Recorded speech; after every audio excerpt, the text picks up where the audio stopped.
Hey guys, tonight we step inside a place most people have never really imagined, the cramped, dimly lit hut of a medieval soap maker. You probably think soap is a modern convenience, something you take for granted every day.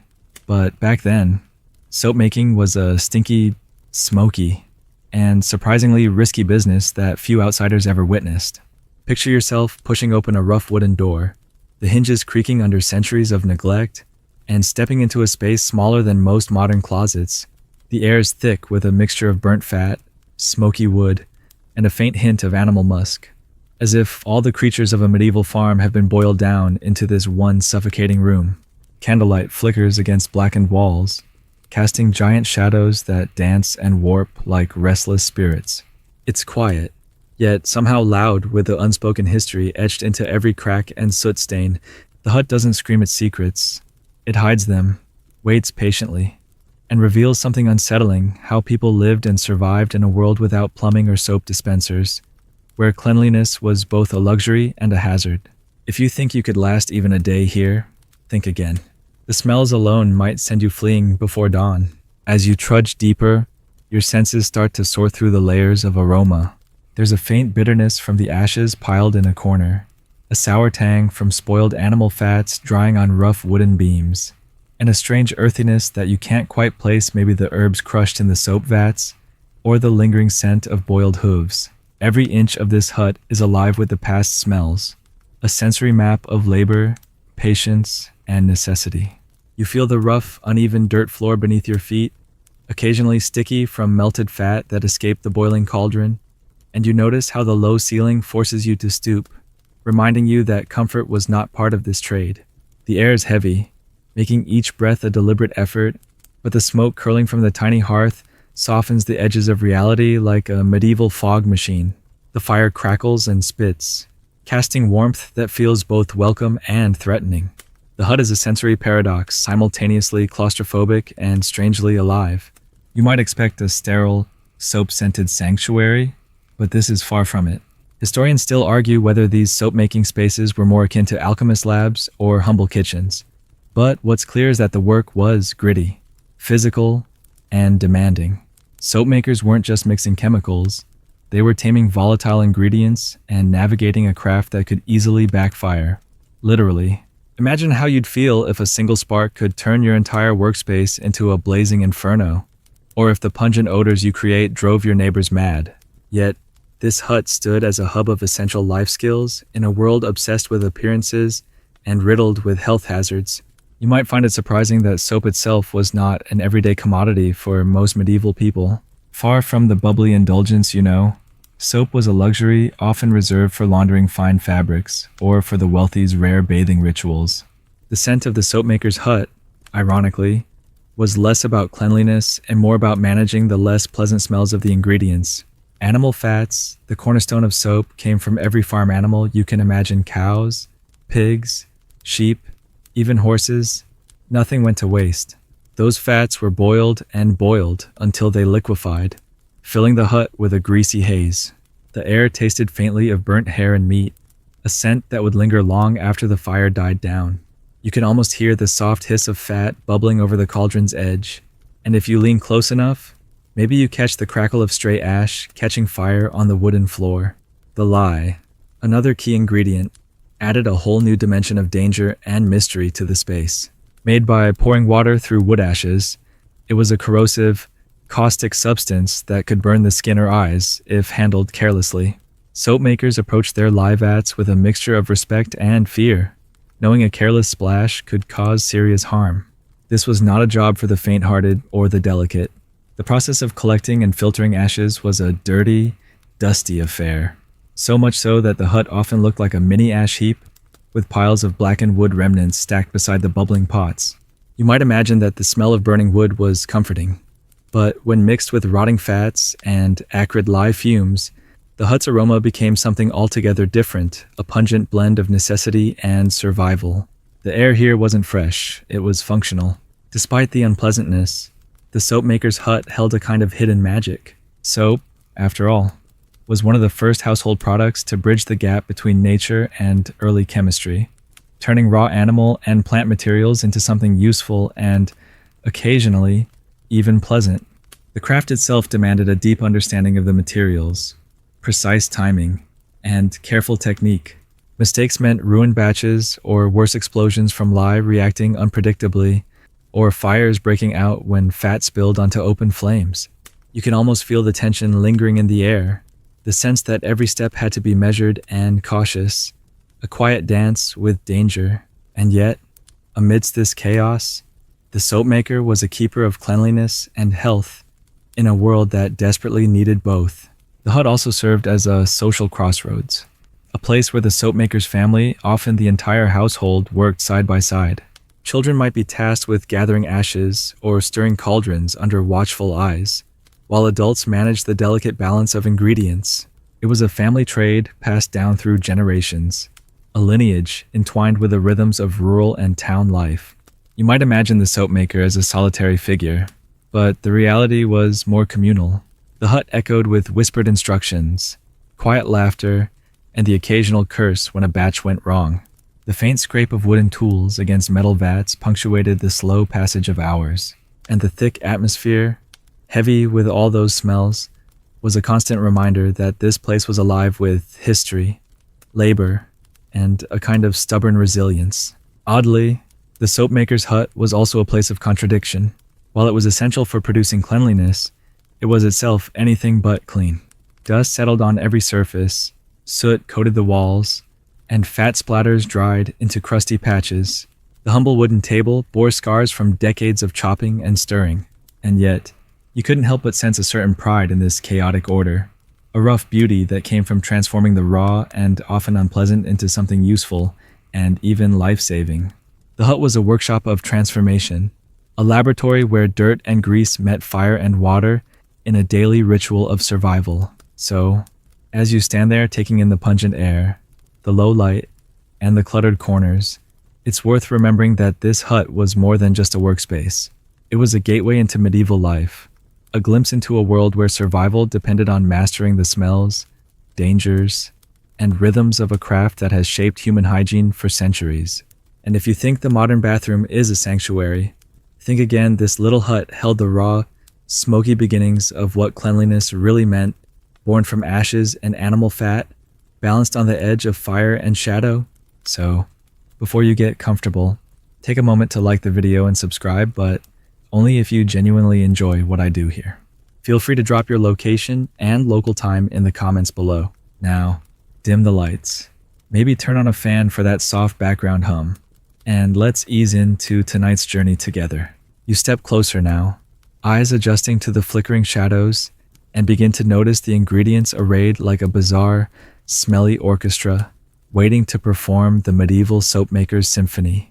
It's not a neatly organized pantry with labeled jars of fragrant oils, but rather a chaotic collection of raw materials that smell like a farmyard threw up inside. At the heart of this mess are animal fats, or tallow, collected from every possible creature the village could spare. Pigs, cows, sheep, even the less obvious horses contributed their greasy byproducts. Nothing was wasted in a world where survival was a balancing act between scarcity and necessity.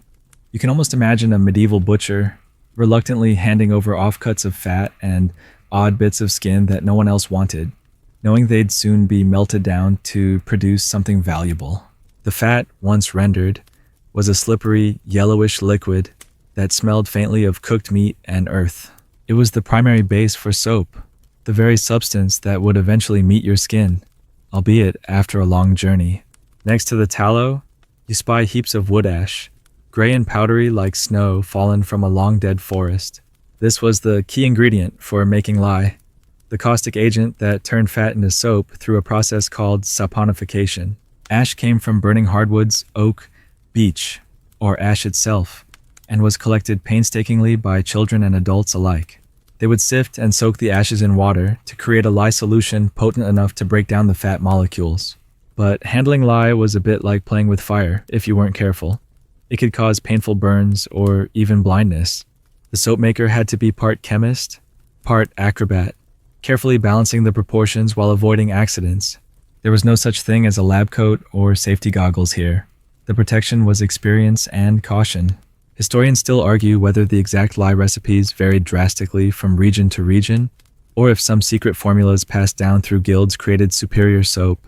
Regardless, you can bet every soap maker had their own special touch, probably involving a few herbs or flowers to mask the otherwise harsh scent. Speaking of scent, the smell of the ingredients alone was a force to be reckoned with. The fats gave off a greasy, slightly rancid odor, especially after days of storage or poor rendering. The lye had an acrid, almost metallic sting that made you want to pull your head away. Then came the herbs lavender, rosemary, or even mint sprinkled into the mix in a feeble attempt to mask the harsh odors and add a touch of pleasantness.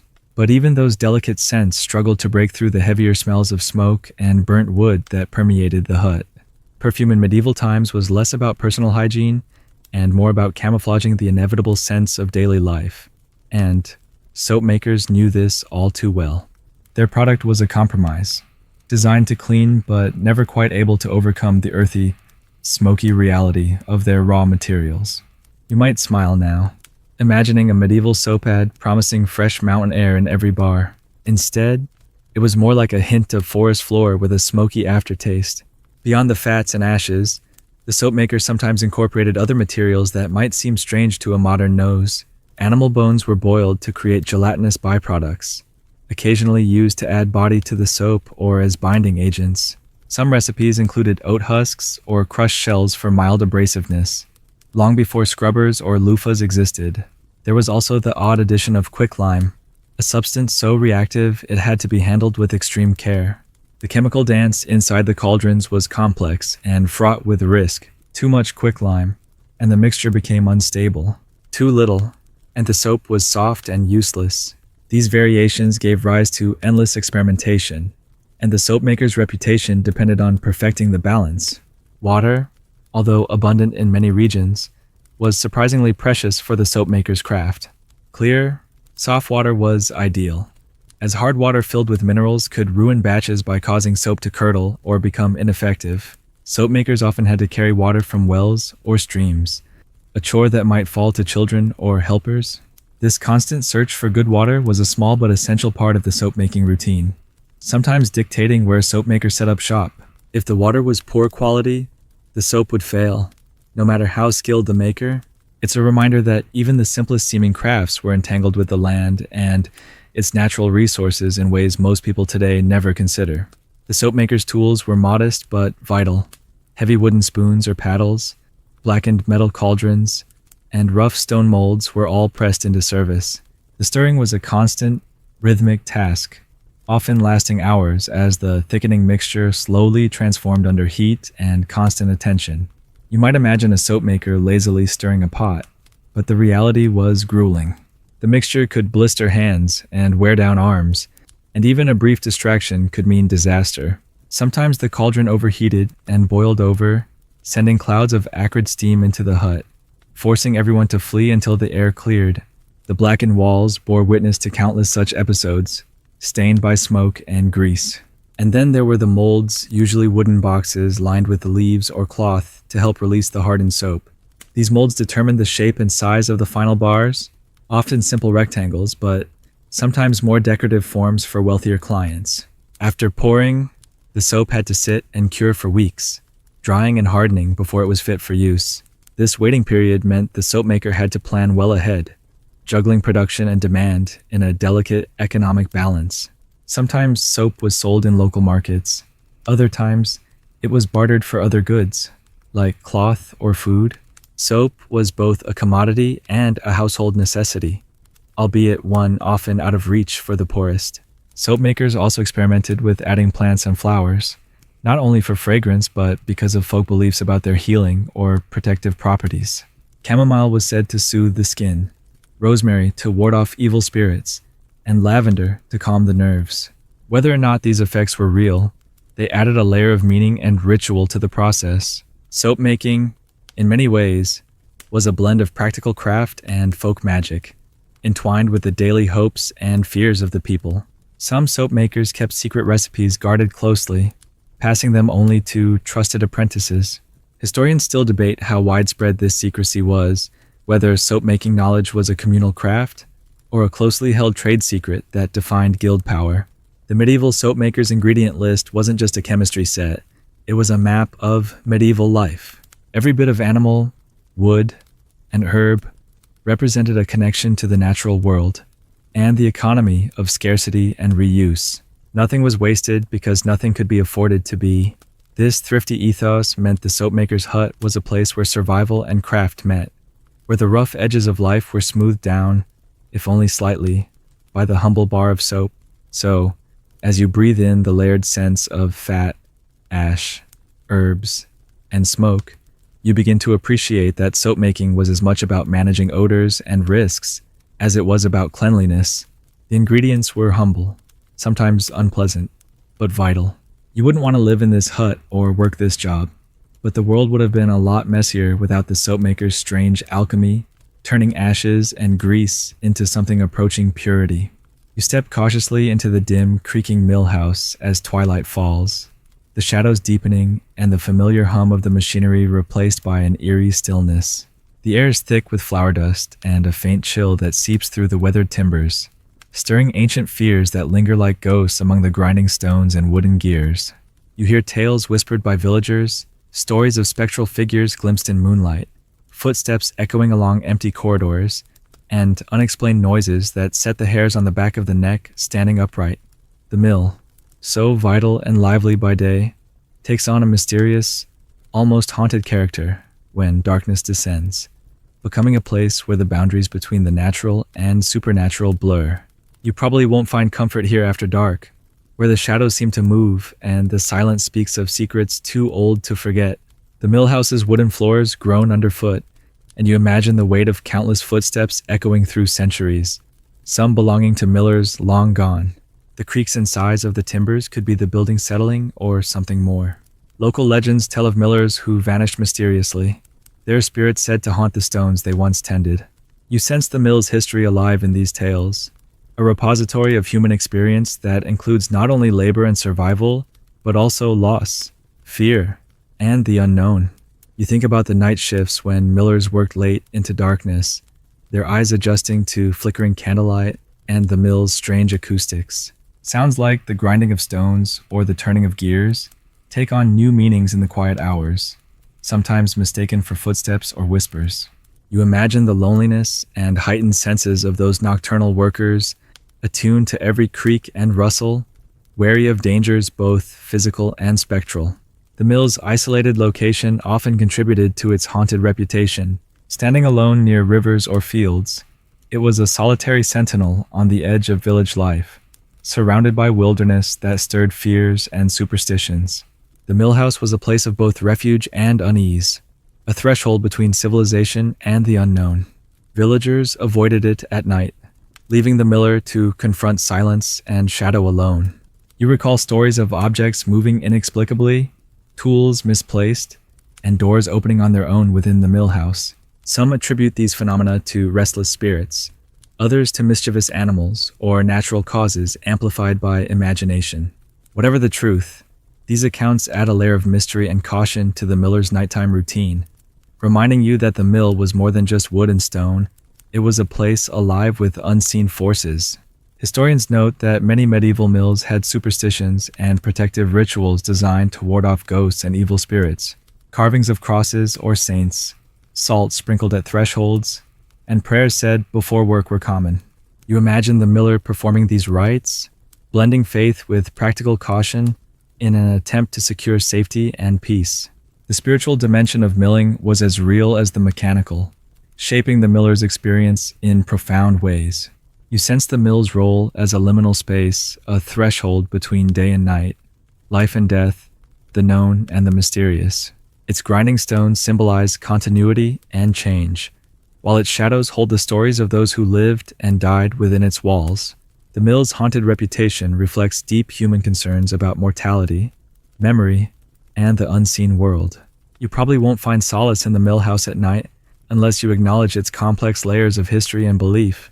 The place is a vessel of collective memory, where the past lingers palpably and the present is shadowed by echoes.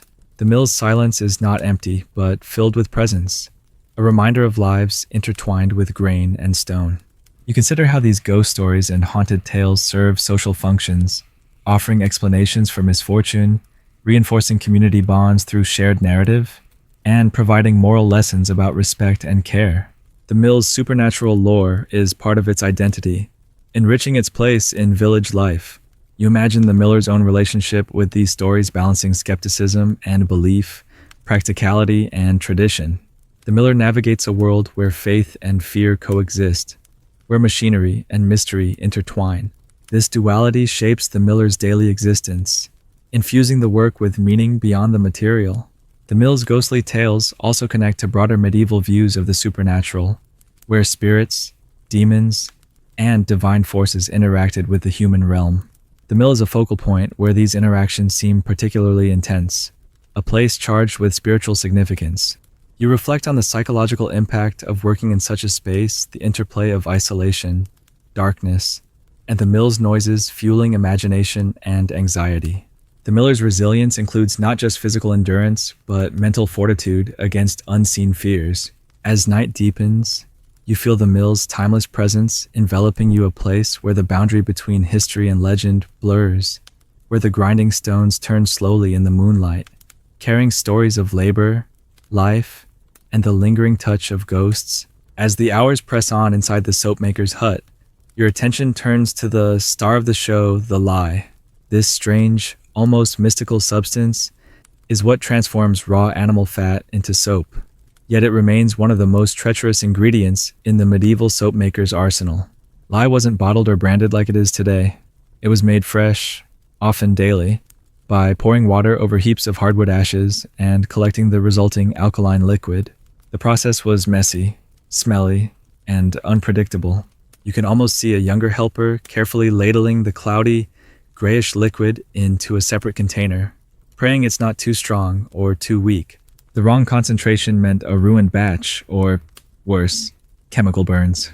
Handling lye required a blend of skill, experience, and a healthy dose of courage, for it could easily eat through skin and clothing. There were no warnings or safety equipment here, just the soapmaker's careful hands and cautious instincts. Lye's corrosive power also gave it a reputation beyond mere soap making. Folktales whispered that it could dissolve not just fat but flesh, and perhaps even evil spirits. This idea of lye as a kind of purifier both physically and spiritually fits with medieval beliefs about cleanliness and sin. Washing was not just a physical act, but a ritual, a way to cleanse the soul. In fact, the church had complicated relationships with bathing and cleanliness, sometimes encouraging it as a symbol of purity, other times fearing that too much bathing could open the body to sin or disease.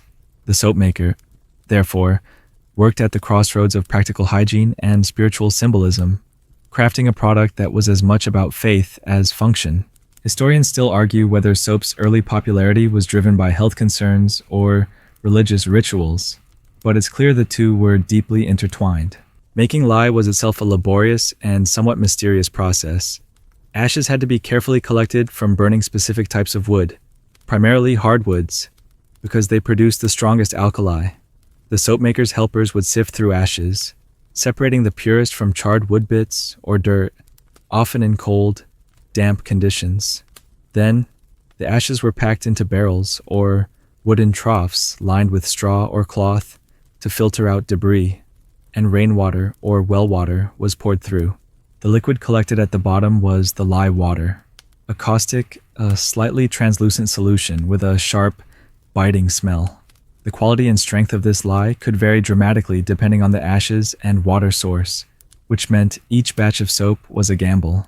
Too weak, and the fat wouldn't saponify properly, leaving greasy, useless lumps.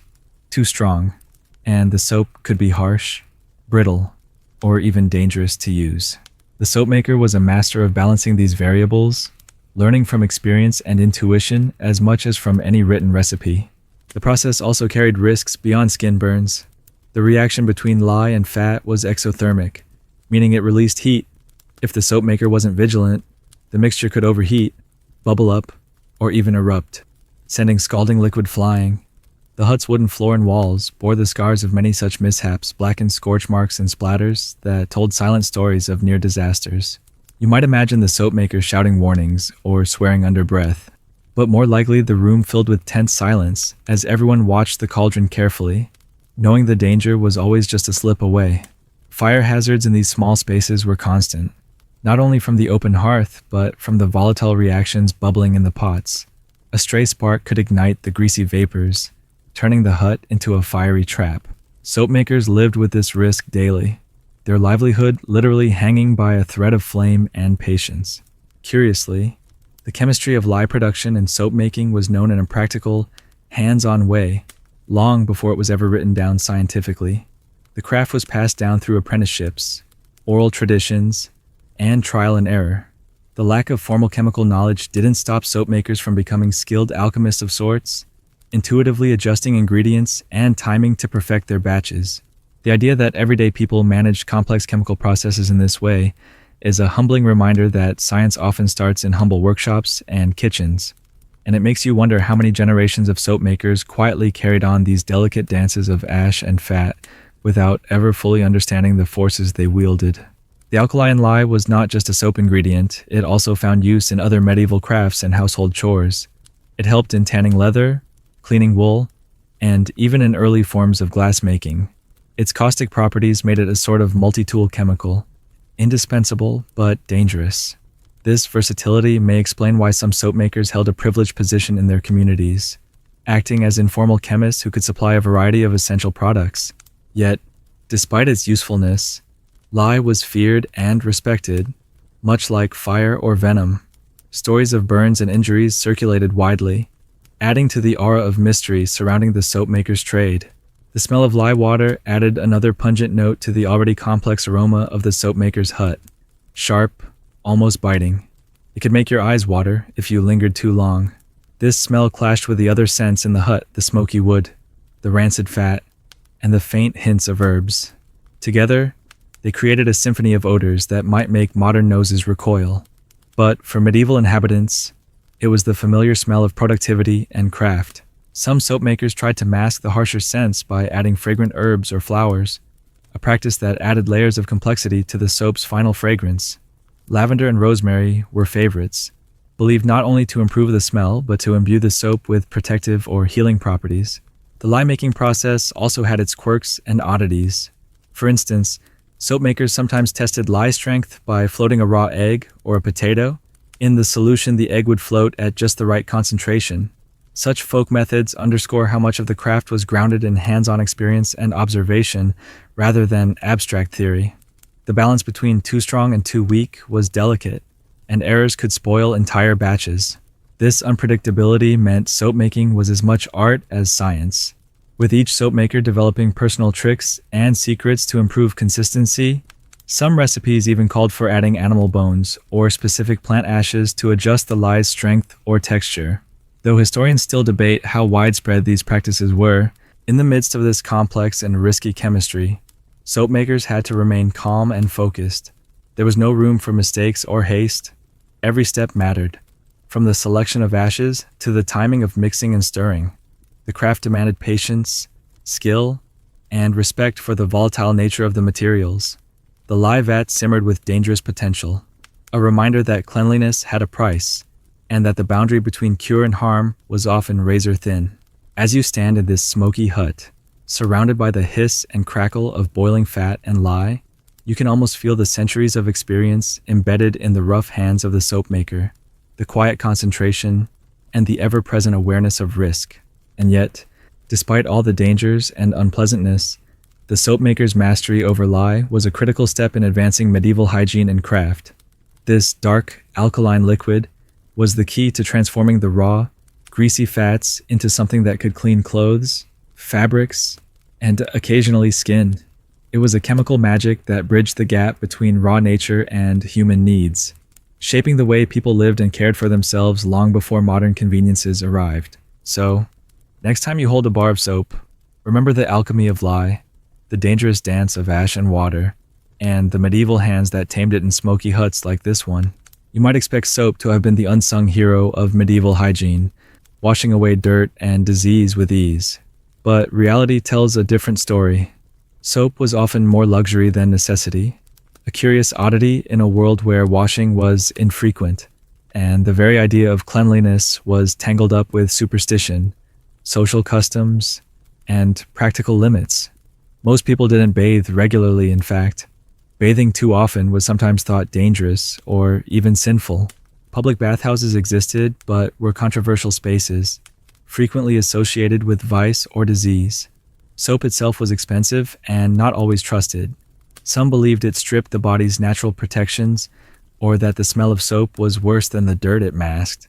You might chuckle now, imagining medieval folks turning their noses up at something as basic as soap. But for them, it was a complicated relationship. Soap's primary role was often less about personal hygiene and more about laundering textiles and household cleaning.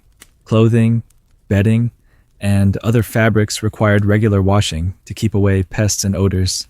Wealthier households might have specialized soap for these chores, while poorer families made do with whatever scraps and fats they could find. Many people simply used water, sand, or abrasive materials to scrub away grime. The idea of washing the body daily, much less with soap, was a concept still centuries away from becoming mainstream.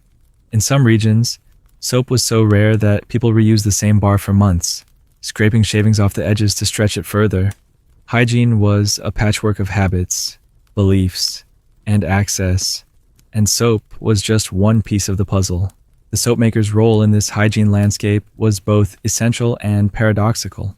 They crafted a product that was coveted but often misunderstood, valuable but not universally accepted. Soap's use was a marker of status. Owning and using soap regularly was a luxury only the wealthiest could afford, while the majority relied on simpler, rougher methods. Some accounts even suggest that soap was seen as a kind of medicine or luxury perfume rather than a cleaning agent. People bathed with scented oils or herbs, and the soap's fragrance was sometimes more important than its cleansing ability. This complicated history shows that soap was never just about cleanliness, but also about social identity, economics, and cultural norms. Interestingly, the effectiveness of medieval soap varied widely. Without modern chemical controls, soap could be harsh, greasy, or crumbly. Some batches left residue on fabrics or irritated skin, leading users to question its value. This unpredictability reinforced skepticism. Moreover, some soap makers added perfumes and herbs not merely to improve scent, but to compensate for the soap's imperfections. Lavender, rosemary, and chamomile were popular additions, believed to have soothing or protective qualities. The soap's smell became a symbol of refinement, masking the unpleasant realities of its crude ingredients. Perfume and soap were, in some ways, twin trades, both about scent, both about making life more bearable amid medieval grime. The limited availability of soap was tied closely to economics and geography. Soap production required access to specific ingredients, animal fats, and hardwood ashes, resources not equally available everywhere. Urban centers with large guilds and markets had more regular soap supplies, while rural areas often lacked both materials and demand. Soap makers in towns sometimes controlled the trade tightly through guilds, setting prices and quality standards. Guild membership was a coveted privilege, granting legal protections and monopoly rights, but also imposing strict rules on production and sale. Historians still argue whether these guilds fostered innovation or stifled it through rigid control. Regardless, the economic realities shaped who could afford soap, how it was marketed, and its place in daily life. Soap's role in personal hygiene also intersected with medical beliefs. Medieval medicine often blamed foul smells, or miasmas, for disease, and soap was seen as a weapon against these invisible threats. Bathing and washing were prescribed in some medical texts, but often with caveats. Overwashing was feared for weakening the body's defenses, while underwashing invited sickness. Soap makers found themselves in a curious position, providing a product linked to health, but navigating widespread fear and superstition. This tension meant soap was sometimes recommended more for laundering linens or washing wounds than for bathing. You can imagine a medieval household carefully balancing these conflicting ideas as they decided when and how to use soap. The social dynamics around soap use were fascinating, too. Bathhouses were communal spaces, and washing was a public affair with rules and rituals. Soap was part of this social hygiene, but its availability and use varied by class, gender, and occasion. Nobles might bathe in perfumed waters with soap, while peasants scrubbed with rougher tools. Women, in particular, had complex relationships with washing and soap, influenced by religious teachings, modesty concerns, and social expectations. In some periods, the church discouraged frequent bathing, associating nakedness and intimacy with sin. Soap, then, was not just a cleaning agent, but a cultural artifact entwined with morality and status. Despite these complexities, soap gradually gained prominence over the centuries, aided by changing attitudes, trade routes bringing new ingredients, and evolving medical understanding. But during the medieval period, soap's role was ambiguous, a symbol of both care and caution. In the soapmaker's hut, this ambiguity lingered in the air between the promise of cleanliness and the reality of skepticism. The soapmaker crafted bars that might never reach a body, but would certainly touch the fabric of society, influencing how people lived, worked, and thought about their own purity. So, as you breathe in the mixture of fats, ashes, and herbs from the soapmaker's hut, remember that soap was never just a product. It was a complicated player in the medieval dance of hygiene, health, and social status. Its presence whispered of changing times, of desires for cleanliness tempered by fear and tradition. And if you think your daily shower is a simple pleasure, think of the centuries of uncertainty and struggle that led to that moment. The scent in the soapmaker's hut is a story all its own, a blend of smells that you might call the medieval olfactory landscape, and it's one that tells more about survival than luxury. Imagine standing there, the smoky flicker of the fire casting shadows across barrels of animal fat and buckets of lye, while your nose tries to sort out the thick, oily aroma swirling in the stale air. The smell of rancid grease mingles with a sharp, biting sting of alkali from the lye water, layered with faint herbal hints that struggle to soften the harshness. This isn't the fresh, soapy fragrance we expect today. It's a complicated, sometimes unpleasant bouquet that defined the everyday experience inside the hut. People outside the trade might have called it stinky or foul, but to the soapmaker and their family, it was the scent of livelihood, of transformation.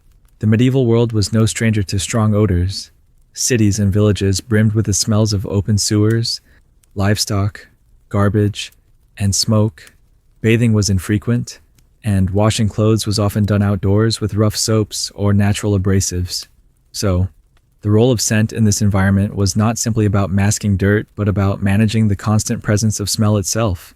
Soap's fragrance served as a temporary escape, a shield against the harsher realities of medieval life. In some cases, the scent of soap was even more important than its cleansing power. Perfumes and scented oils were highly prized, and often added to soap to make it palatable and desirable.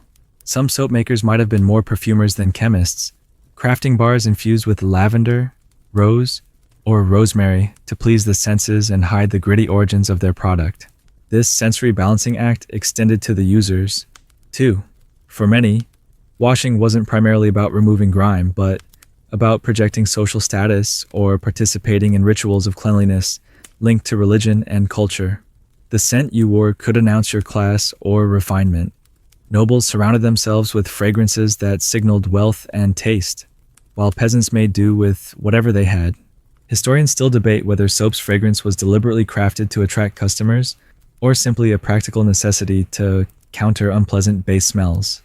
Either way, scent played a pivotal role in how soap was perceived and used. You might imagine the soapmaker carefully adding herbs, not just for healing or ritual, but to craft a subtle aroma that whispered clean in a world where cleanliness was more aspirational than actual. Beyond perfumes, the soapmaker's hut smelled of more organic and less glamorous things.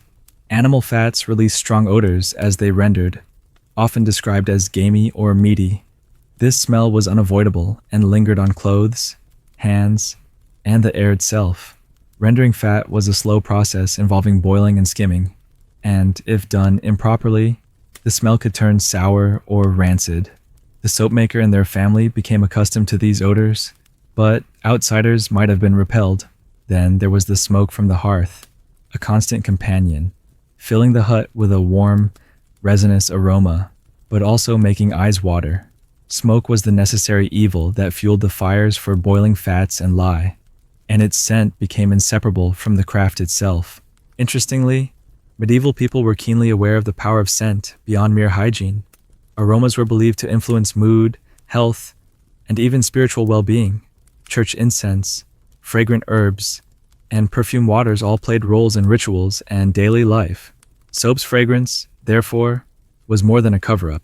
It was part of a broader sensory landscape that shaped medieval experience. The soapmaker's blend of scents was a small but significant thread in this tapestry. Linking the practical with the symbolic, smell was both a marker of place and a tool of transformation, turning raw ingredients and daily grime into something more bearable, even pleasant. The olfactory experience inside the soapmaker's hut also had social dimensions. The pungent smells might have kept curious neighbors at bay, making the soapmaker's work somewhat secretive or exclusive. Families working in these huts developed a kind of nose for their own environment, able to distinguish subtle changes that might signal a batch gone wrong or an ingredient spoiling. This acute sensitivity was a skill passed down like any other, part of the craft's intangible knowledge. Outsiders, however, might have found the scent overwhelming or unpleasant, further isolating the soapmakers socially. It's a reminder that smell is a powerful boundary between communities, shaping who belongs and who does not. The role of scent extended even to the final product. Soap bars might have been scented with flower petals, herbs, or essential oils, each addition carrying meaning. Lavender was thought to calm and protect. Rosemary was linked to memory and fidelity. Rose symbolized love and purity. These aromatic layers transformed soap from a mere cleaning agent into an object of cultural significance.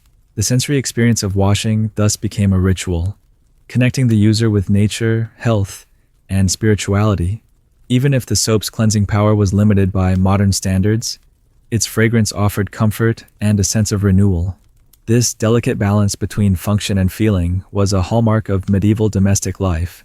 In the end, the scent of the soapmaker's hut was a microcosm of medieval existence, rough, layered, sometimes unpleasant, but alive with meaning.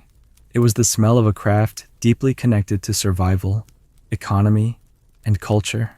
And while you might wrinkle your nose, imagining spending hours surrounded by these aromas, remember that these scents told a story of transformation. From ashes and animal fat emerged a product that, despite its limitations, carried the promise of cleanliness, health, and even beauty in a world that desperately needed all three. So next time you pick up a bar of soap, take a moment to breathe in its fragrance and think of the smoky huts, the boiling fats, and the live vats where scents mingled in a symphony of survival. The soapmaker's world was scented not just by ingredients, but by history itself, a reminder that every smell carries a story. If you're willing to listen, stepping back from the thick odors and bubbling vats, you might wonder about the soapmaker's place in medieval society. Were they revered artisans or scruffy laborers? Surprisingly, the soapmaker's social standing was as complicated and nuanced as their craft. This trade was officially recognized and often regulated by guilds, those powerful medieval organizations that controlled quality, prices, and who could enter the profession. But being a soapmaker didn't automatically guarantee respect or comfort. On one hand, soapmakers were essential providers of a valuable product that impacted health, cleanliness, and daily life. On the other hand, the nature of their work, mired in animal fats, ashes, and smoky fires, meant they were often viewed as dealing with unpleasant, even unclean materials. You can almost see the tension, necessary yet marginal, skilled yet sometimes shunned. Guild membership was a double-edged sword. Joining the Soapmakers Guild granted protections and privileges, legal recognition, the right to trade, and access to shared knowledge, but it also imposed strict rules. Apprenticeships lasted years, and masters tightly controlled the recipes and techniques, treating them as guarded secrets. Some guilds required members to live near the workshop to ensure quality control and prevent unauthorized production. In larger towns and cities, soapmakers might band together, sharing a workspace or a market stall, while in rural areas they often worked alone or in family groups. Historians still argue how much guilds encouraged innovation or instead preserved tradition and monopolies, but there's no doubt they shaped the social and economic landscape of soap making. Despite guild structures, soap makers sometimes faced social stigma. Their association with animal waste and smelly byproducts made them suspect in a society obsessed with purity and hierarchy. Handling dead animals, boiling fat, and working near fire and chemicals set them apart from more respectable trades like blacksmiths or weavers. People might avoid close contact, and some soap makers lived on the edges of towns or in separate quarters. This separation was not just physical, but symbolic, marking them as necessary but somewhat unclean. Caught between craft and refuse, you might imagine the soap maker as a bit of an outsider, skilled but marginalized, a craftsman whose work was vital yet invisible. The division of labor within soap-making families also reflected social dynamics. Men often managed the dangerous and technical parts, like heating and stirring the vats, while women handled preparation of ingredients, packaging, and sometimes sales. Children helped with menial but important tasks such as gathering ashes, fetching water, or carrying finished bars to market. This family enterprise was a microcosm of medieval life, where survival demanded cooperation and division of labor, but also reinforced social roles and expectations. Women's contributions were crucial, yet often overlooked in official records, and the entire family's health and welfare depended on their ability to work in a hazardous environment. Living and working in the soapmaker's hut meant navigating daily challenges far beyond crafting soap. The fumes and smoke were constant irritants, often causing respiratory problems or skin ailments. Long hours bent over boiling vats could lead to exhaustion or injury. The fire risk was ever present, and accidents sometimes resulted in burns or worse. Soapmakers had to be both tough and careful, balancing endurance with skill.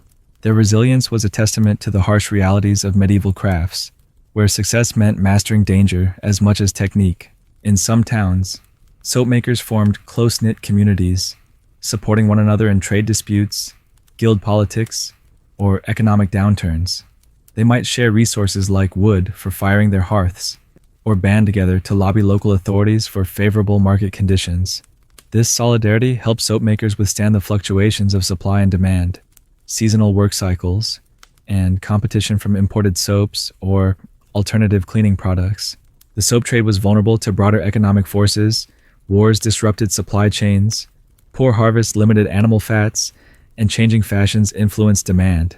Soapmakers had to adapt constantly, balancing tradition with innovation to survive. Social perceptions of soapmakers also varied by region and period. In some places, the craft was respected and even romanticized. In others, it was considered lowly and dirty.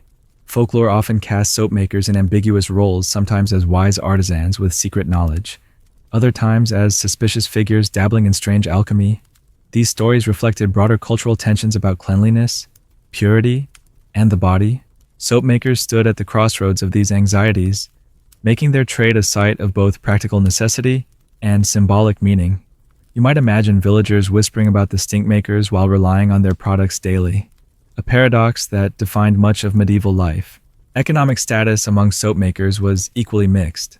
Successful guildmasters or those serving wealthy patrons could earn comfortable livings, investing in better tools, bigger workshops, or family education. Others struggled to make ends meet, working in small-scale operations with a little margin for error. The seasonal nature of soap making, tied to animal slaughtering schedules and market cycles, meant income was irregular and precarious. Soap makers often diversified their work, producing candles, tallow, or even perfumes to supplement their earnings. This adaptability was key to survival in a volatile economy where few crafts guaranteed stability. The soapmakers' social world extended beyond their hut to markets, fairs, and religious festivals. Here, soap was sold, traded, or bartered, and social ties were reinforced. The act of selling soap involved negotiations, demonstrations, and sometimes displays of the soap's scent or quality. Markets were noisy, crowded places where reputation mattered. Soap makers relied on word of mouth, personal relationships, and occasionally guild endorsement to secure customers. Trust was essential. A batch of poor quality soap could ruin a reputation and livelihood.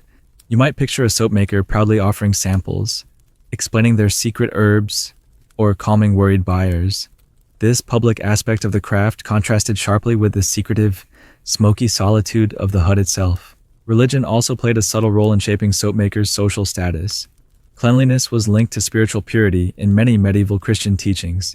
Yet, paradoxically, the physical mess of soap making sometimes conflicted with ideals of holiness.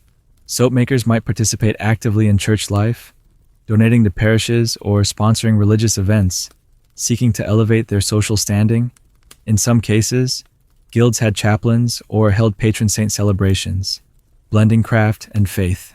This intertwining of religion and profession added another layer to the soapmaker's identity, connecting their messy work to a higher purpose. In the end, the soapmaker's social standing was a complex dance between necessity, stigma, skill, and community. They were neither heroes nor outcasts, but rather figures embodying the contradictions of medieval life, vital yet marginalized, skilled yet rough, visible yet often invisible. Their trade connected them to the rhythms of everyday survival and the shifting tides of economy, culture, and belief. As you imagine the soapmaker stooped over the steaming cauldron, hands stained with fat and lye, you glimpse a world where craft and class intertwined in ways both practical and profound. So next time you think about soap, consider the social web behind it, the guild halls, the market stalls, the whispered stories, and the family sweat that made cleanliness possible in a world that was anything but clean. The soapmaker's hut was not just a workshop, but a stage where these social dramas played out, quiet yet essential. Imagine the soapmaker's hut as a kind of sensory museum, a place where every inch is a testament to the medieval art of using every scrap of an animal, a practice born not of luxury, but of necessity. In a world where nothing was wasted, the soapmaker's trade was deeply connected to the rhythms of animal husbandry and butchery, transforming the byproducts of slaughter into essential household goods. Fat was the star ingredient in soap, but it was only one part of a broader story about animal resourcefulness. Every bone, hoof, hide, and even hair had a role to play. The hut, filled with drying racks, cauldrons, and piles of odd scraps, was like a bizarre gallery where the cycle of life and death was turned into utility, smell, and survival. Rendering animal fat into tallow was an art in itself, involving boiling down scraps of suet, trimmings, and sometimes the less savory parts of carcasses. The fat was collected from cows, sheep, pigs, and often horses, the last of which was used despite taboos in some cultures. These fats were melted slowly over the fire, their strong, meaty odors filling the hut with a greasy warmth that was both comforting and pungent. You can almost see the soapmaker scraping off impurities, carefully skimming the liquid fat while dodging the splatters of hot grease. The process was long and sticky, often requiring hours of attention. The residue left behind wasn't discarded, but saved for animal feed or fertilizer, underscoring the medieval ethic of total use. Bones and hooves, far from being useless waste, were boiled down to produce gelatinous glues or additives for the soap.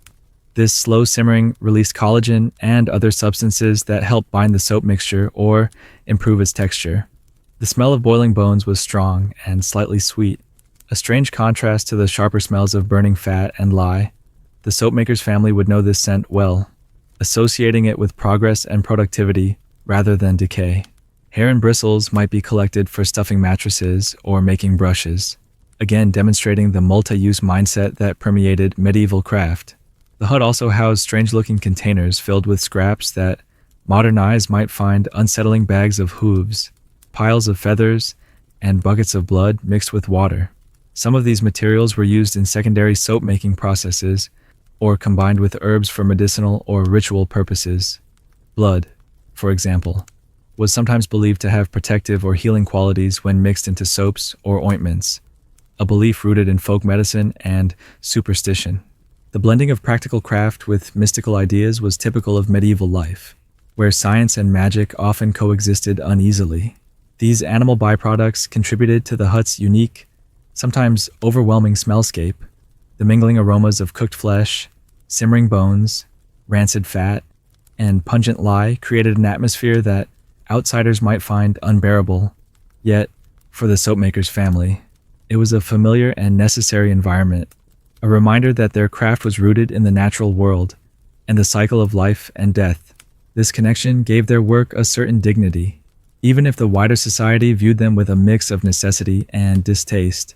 You can almost feel the pride that came with transforming these raw materials into something useful and valued. Animal byproducts also shaped the soap's texture and quality. Pure fat soap was often soft and greasy, but the addition of boiled bones or plant ashes could make it harder and longer lasting. Soap makers experimented with these ingredients to improve their product, adjusting proportions based on available materials and customer needs.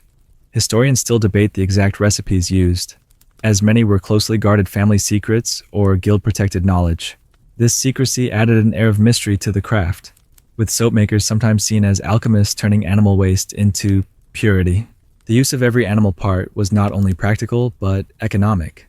In a society where money was scarce and waste was unaffordable, the soap maker's skill in maximizing resources was crucial. The fat that went into soap might have been one of the few profitable parts of an otherwise low-value carcass. This efficiency allowed families to survive lean times and maintain their trade's viability.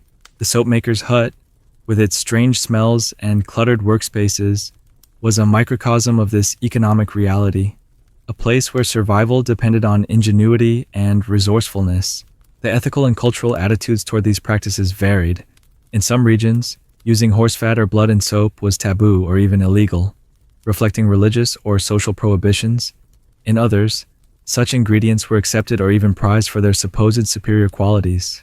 These differences highlight the diversity of medieval life and the complex ways people related to animals, craft, and cleanliness. The soap maker, navigating these waters, had to be not only a craftsman but also a diplomat, managing local customs and expectations alongside practical concerns. Despite the sometimes grim materials, soap making was also a process of transformation and renewal. The soap maker took what others discarded bones, hooves, scraps, and turned them into something new and beneficial. This act was a quiet but profound statement about human ingenuity and the desire to impose order and cleanliness on a world often chaotic and dirty. The soapmaker's hut was a crucible of this transformation, filled with smells and sights that might seem repulsive but that embodied the cycle of life, death, and rebirth in medieval society. So, as you imagine the soapmaker's hut filled with the smells of boiling fat, simmering bones, and steaming hooves, remember that this was not just a workspace, but a place of alchemy and survival. Every odd scrap and pungent aroma told a story of resourcefulness, economy, and the complex relationship between humans and animals. It was a space where the raw materials of life were carefully coaxed into the bars of soap that made medieval life just a little cleaner, a little more bearable. The soapmaker's hut carried with it an ever-present danger that hovered like a shadow fire. The entire process of soap making was tethered to heat-boiling fats, simmering lye, and the slow alchemy transforming raw materials into bars of soap depended on controlled flames. But controlled was a relative term. The flickering hearth, the roaring cauldrons, and the greasy vapors created a volatile mix, one misstep away from disaster. You can almost feel the tension in the air, the careful eyes watching the flames, the cautious hands stirring thick, bubbling mixtures, the whispered warnings when sparks flew too close to flammable fat. Fire hazards weren't just theoretical, they were part of daily reality in this cramped, smoky space where the stakes were high. Wood was the primary fuel, piled high in stacks near the hearth and carried in from surrounding forests or town wood yards. The quality and dryness of this wood affected the heat and, consequently, the soap's quality. Wet or resinous wood could sputter, sending unpredictable sparks flying. The soapmaker had to be a firemaster as much as a chemist, knowing when to feed the fire and when to let it die down, balancing the delicate dance between flame and fat. Too much heat could scorch the fats, turning the soap bitter and smelly. Too little, and the soap wouldn't solidify properly. This tightrope walk between too hot and too cold kept the soapmaker constantly alert. A firefighter and craftsman rolled into one. The combination of fat vapors and open flame created a particularly insidious hazard. Animal fats, when heated, release flammable oils that could ignite suddenly and violently. There are accounts of soapmakers' huts catching fire, sometimes spreading quickly to neighboring buildings in dense medieval towns. A single spark landing on a spilled pool of fat or a splash of boiling lye could trigger a blaze, forcing frantic efforts to smother flames or evacuate family and neighbors. These fires were devastating not only because of their immediate danger, but because the entire soap-making operation could be lost, the vats, tools, ingredients, and the months of labor destroyed in minutes. The soapmaker's livelihood, sometimes the family's only source of income, hung by a fragile thread. The risk extended beyond the workshop itself. Smoke from the fires stained walls and ceilings black, creating a persistent layer of soot that was difficult to clean and made the hut seem darker and smaller. The thick smoke could irritate eyes and lungs, adding a chronic discomfort to the day's toil. The soapmaker's family often lived with coughing, sore throats, and other ailments brought on by long exposure to this harsh environment. Protective gear was non-existent. The only shield was endurance and experience. It's no wonder that soap-making families were often described as tough and hardy, shaped by the hazards of their trade. Fires were not just accidental. Sometimes soap makers used open flames strategically to clear out impurities or sterilize tools, but the same tools could turn deadly in moments of carelessness or fatigue. Large iron cauldrons, filled with boiling fat and lye, were cumbersome and dangerous to move.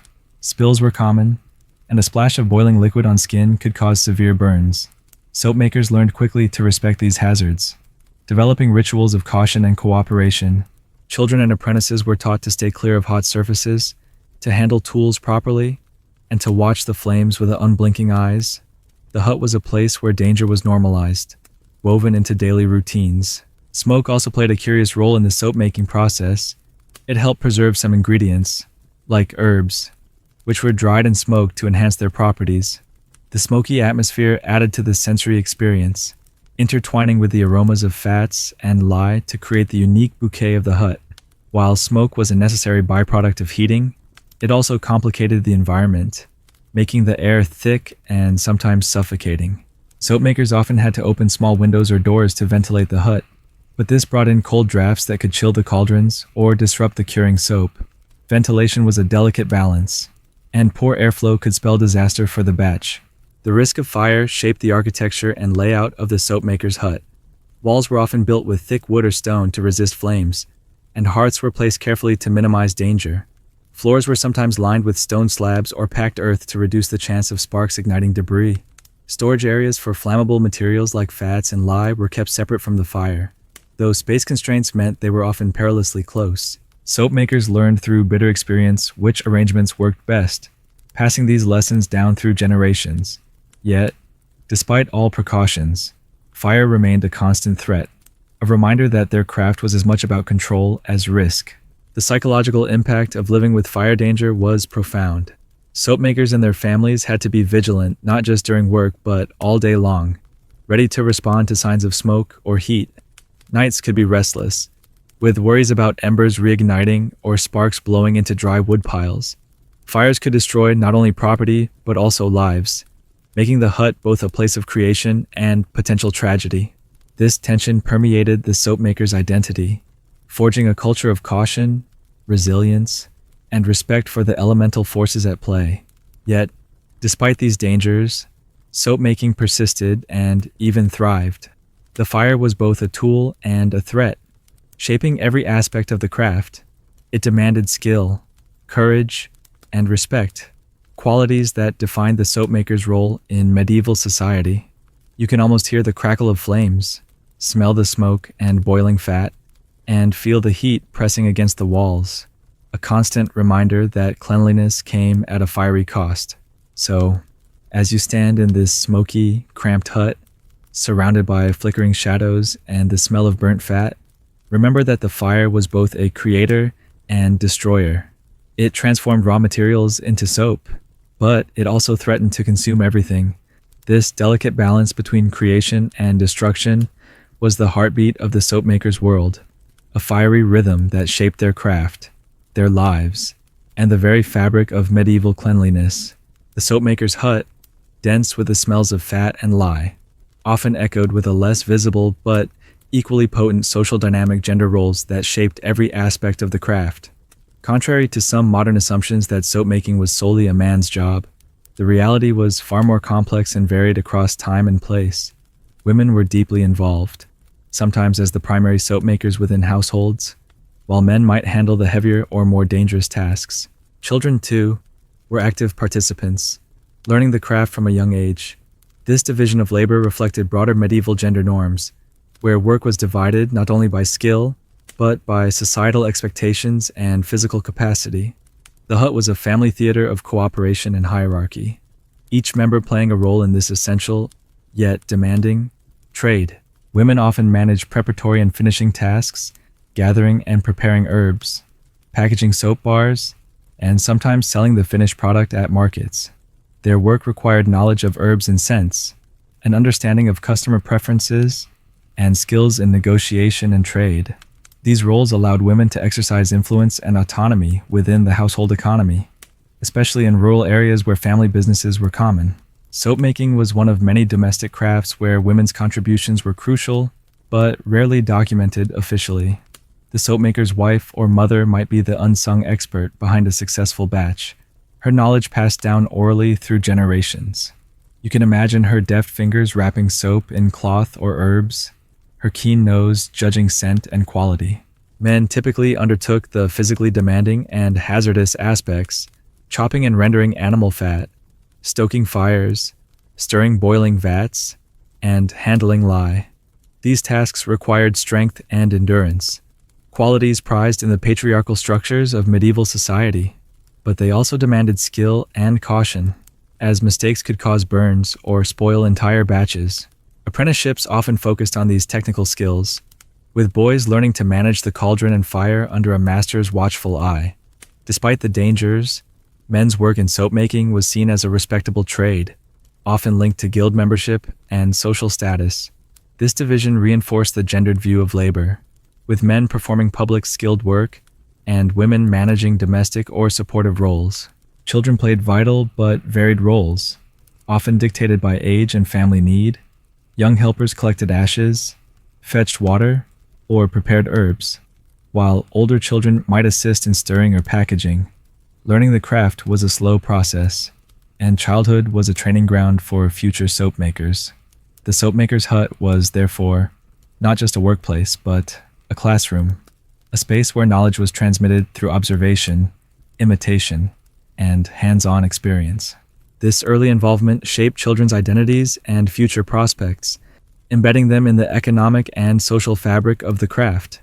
You might picture a curious child watching steam rise from a cauldron, mimicking the careful stirring motions of a parent, already absorbing the craft's rhythms and dangers. The gendered division of labor also extended to social perceptions and responsibilities.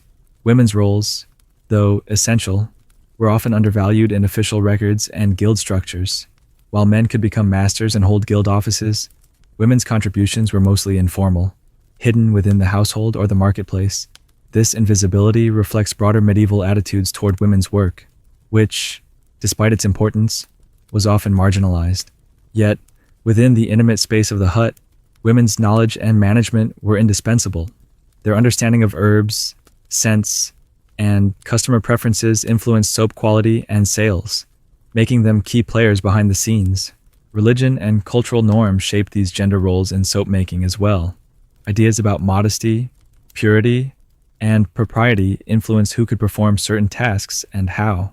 Bathing and cleanliness were linked to spiritual ideals, with women sometimes expected to maintain household purity through washing and ritual. The soapmaker's wife or daughter might be seen as the guardian of domestic cleanliness, responsible for ensuring the family's health and social reputation. Men, conversely, embodied the public face of the craft, engaging with guilds, markets, and trade networks. These roles reinforced medieval gender hierarchies, but also created spaces for cooperation and mutual dependence within families. The labor division was not static. It evolved with changing economic and social conditions. In some regions or times, women might have taken on more technical roles, especially in smaller rural operations or during times when men were absent due to war or migration. The fluidity of roles highlights the adaptability of medieval families and craftspeople in the face of shifting demands. This flexibility allowed soap making to continue as a viable trade despite external pressures and internal challenges. The soapmaker's hut, therefore, was a crucible of gendered labor, where family members contributed according to ability, age, and social expectation. The boundaries between public and private, skilled and unskilled, male and female work were negotiated daily amidst the smells, dangers, and rhythms of soap production. This division shaped not only the craft's success, but also the identities and relationships of those who lived it. So, as you picture the smoky hut alive with activity, women tending herbs and packaging, men stirring cauldrons, children running errands. Remember that soap making was more than a simple trade. It was a family enterprise woven from skill, tradition, and social roles, a reflection of medieval life's complexity. The craft's survival depended on this collaboration, making the soapmaker's hut a dynamic stage where gender, labor, and survival intertwined. Inside the soapmaker's hut, soap was not just for scrubbing skin but played a critical role in the laundering of textiles, a task of immense importance in medieval households and workshops. Clothes, linens, and heavy fabrics needed regular cleaning not only for hygiene but also to remove stains, pests, and odors that could spread disease or cause social embarrassment. Unlike the quick showers or washing machines of today, medieval laundering was a labor-intensive process requiring specialized knowledge and materials. With soap as a key ingredient, you can imagine the rhythmic beat of hands pounding soaked cloth on stones, the scent of soapy water mingling with the smoke and grease in the hut, and the slow, meticulous work of rinsing and drying fabrics in often cold or damp conditions. Soap's chemical action was vital for breaking down oils, dirt, and sweat embedded in textiles. Animal fats, lye, and herbs combined in soap created a product that, when used with vigorous scrubbing, could significantly improve the cleanliness of fabrics. However, soap was harsh and sometimes damaged delicate materials, meaning different soaps or homemade alternatives were used depending on the fabric type and intended use. Wool, for example, required gentle washing to avoid felting, while coarse linen could withstand more abrasive treatments. Historians still debate the exact formulations and techniques used in textile care, as practices varied regionally and socially. Yet, what remains clear is that soap makers contributed fundamentally to the upkeep of clothing and household fabrics, sustaining health and dignity in everyday life. The laundering process itself was a communal affair in many villages and towns. Wash days could involve groups of women gathering at riversides, wash houses, or designated areas to scrub and rinse clothes together, turning the chore into social time. In some households, soap was produced in bulk specifically for laundering purposes, with bars or powders dedicated to washing textiles rather than personal hygiene. This distinction highlights soap's multifaceted role in medieval life, serving multiple practical needs beyond the body. The soapmaker's hut, then, was a source of an essential product that underpinned a broader social and domestic ecosystem of cleanliness. Textile cleaning was closely tied to social status and economic activity. Wealthier families invested in more frequent and careful laundering, using imported or specially made soaps and perfumed waters to maintain their garments' appearance and longevity. Poorer households made do with rougher, less effective methods and soap, stretching limited resources across clothing and other needs. The care of textiles was not merely about appearance, but also about health and social standing. Infections and infestations could spread easily through unwashed fabrics, and worn or dirty clothes marked poverty and neglect. Soap makers thus indirectly influenced social mobility and well-being through the products they crafted. The industrial and commercial aspects of textile cleaning also connected soap makers to larger economic networks. Textile production, spinning, weaving, dyeing, and tailoring was a major medieval industry, and laundering was an essential downstream process. Soap was needed not only by households but also by guild workshops and markets where cloth was sold or displayed. In some regions, soap makers specialized in producing soap for textile workers, offering formulations optimized for heavy-duty cleaning or delicate fabrics. This specialization illustrates how soap making adapted to meet diverse demands within a growing economy, linking the humble hut to broader commercial systems. Soap was also used in leatherworking and other crafts associated with textiles. Tanners and shoemakers relied on soap or similar cleansing agents to prepare and treat hides, removing fats and impurities before further processing. These interconnected crafts formed part of a medieval household's ecosystem, with soap acting as a bridge between different trades and uses. The soapmaker's products thus found varied applications, far beyond what modern consumers might expect. This versatility was a strength, but also a challenge, requiring soap makers to balance competing needs and produce consistent quality.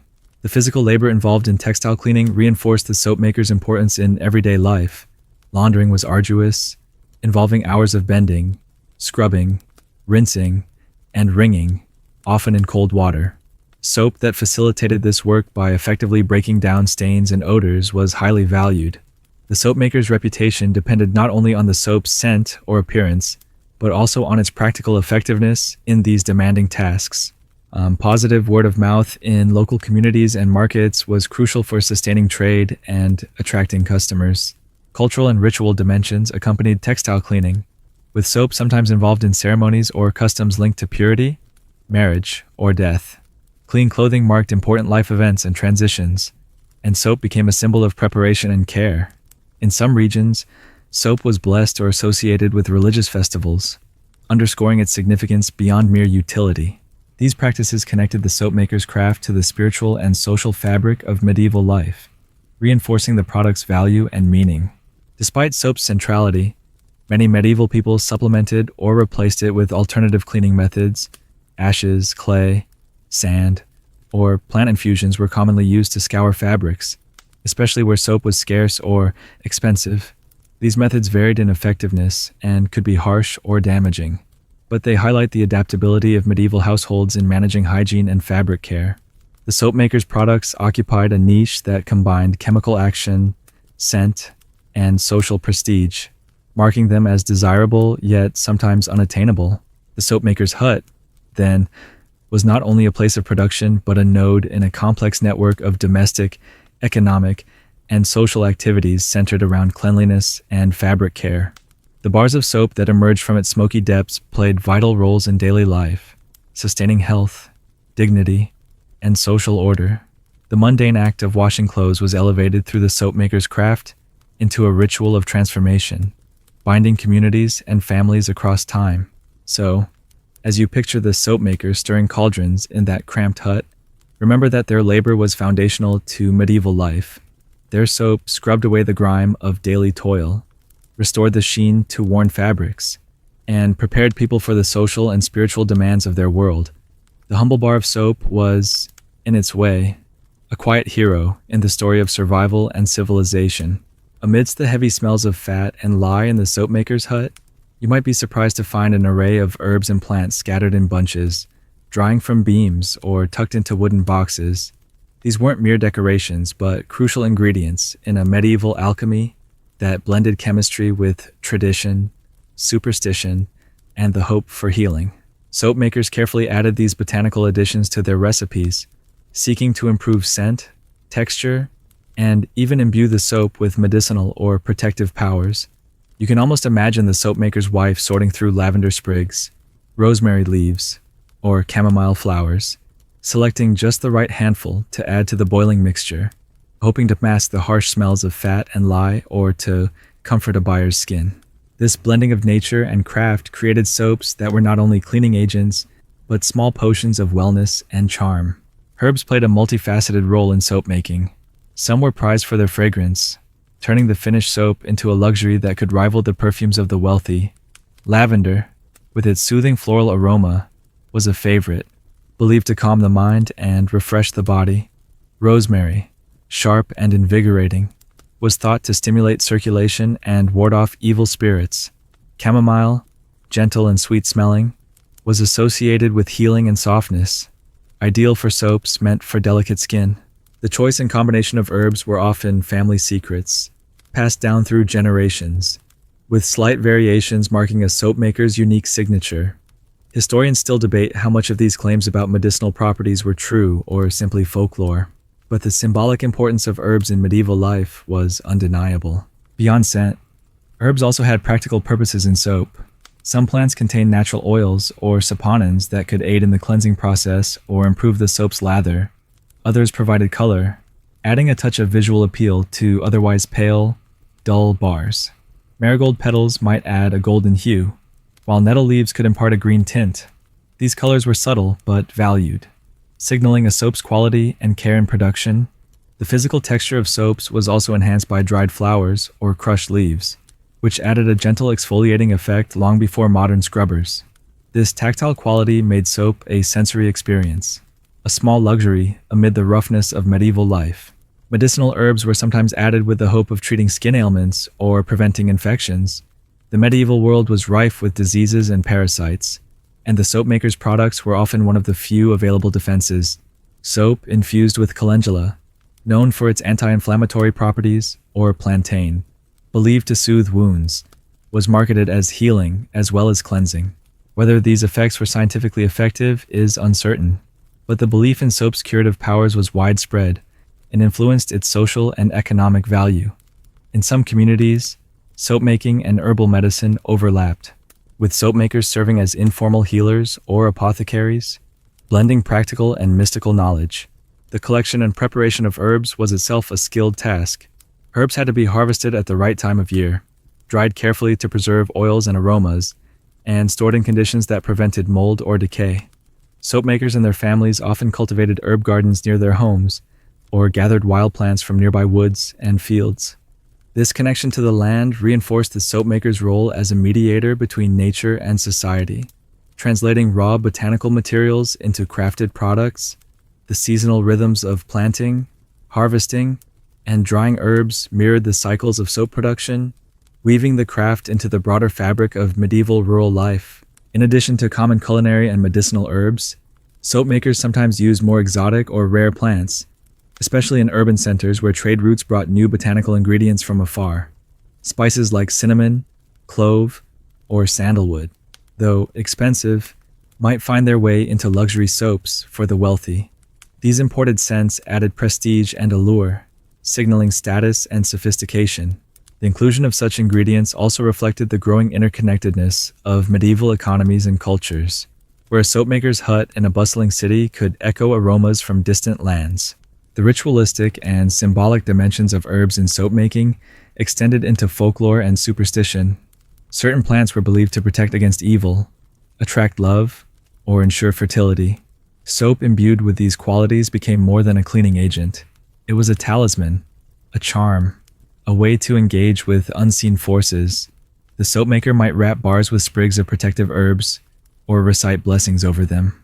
These practices illustrate how craft and belief intertwined, shaping the sensory and spiritual experience of soap in medieval life.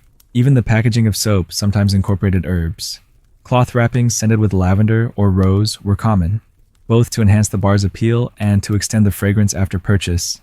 These details added value and beauty, transforming soap into a gift-worthy item and a daily reminder of nature's bounty.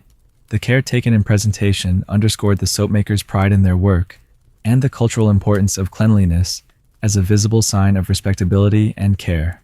You might picture the soapmaker's hut filled with a mingled scents of boiling fat, sharp lye, and fresh herbs, a complex perfume that was both challenging and comforting.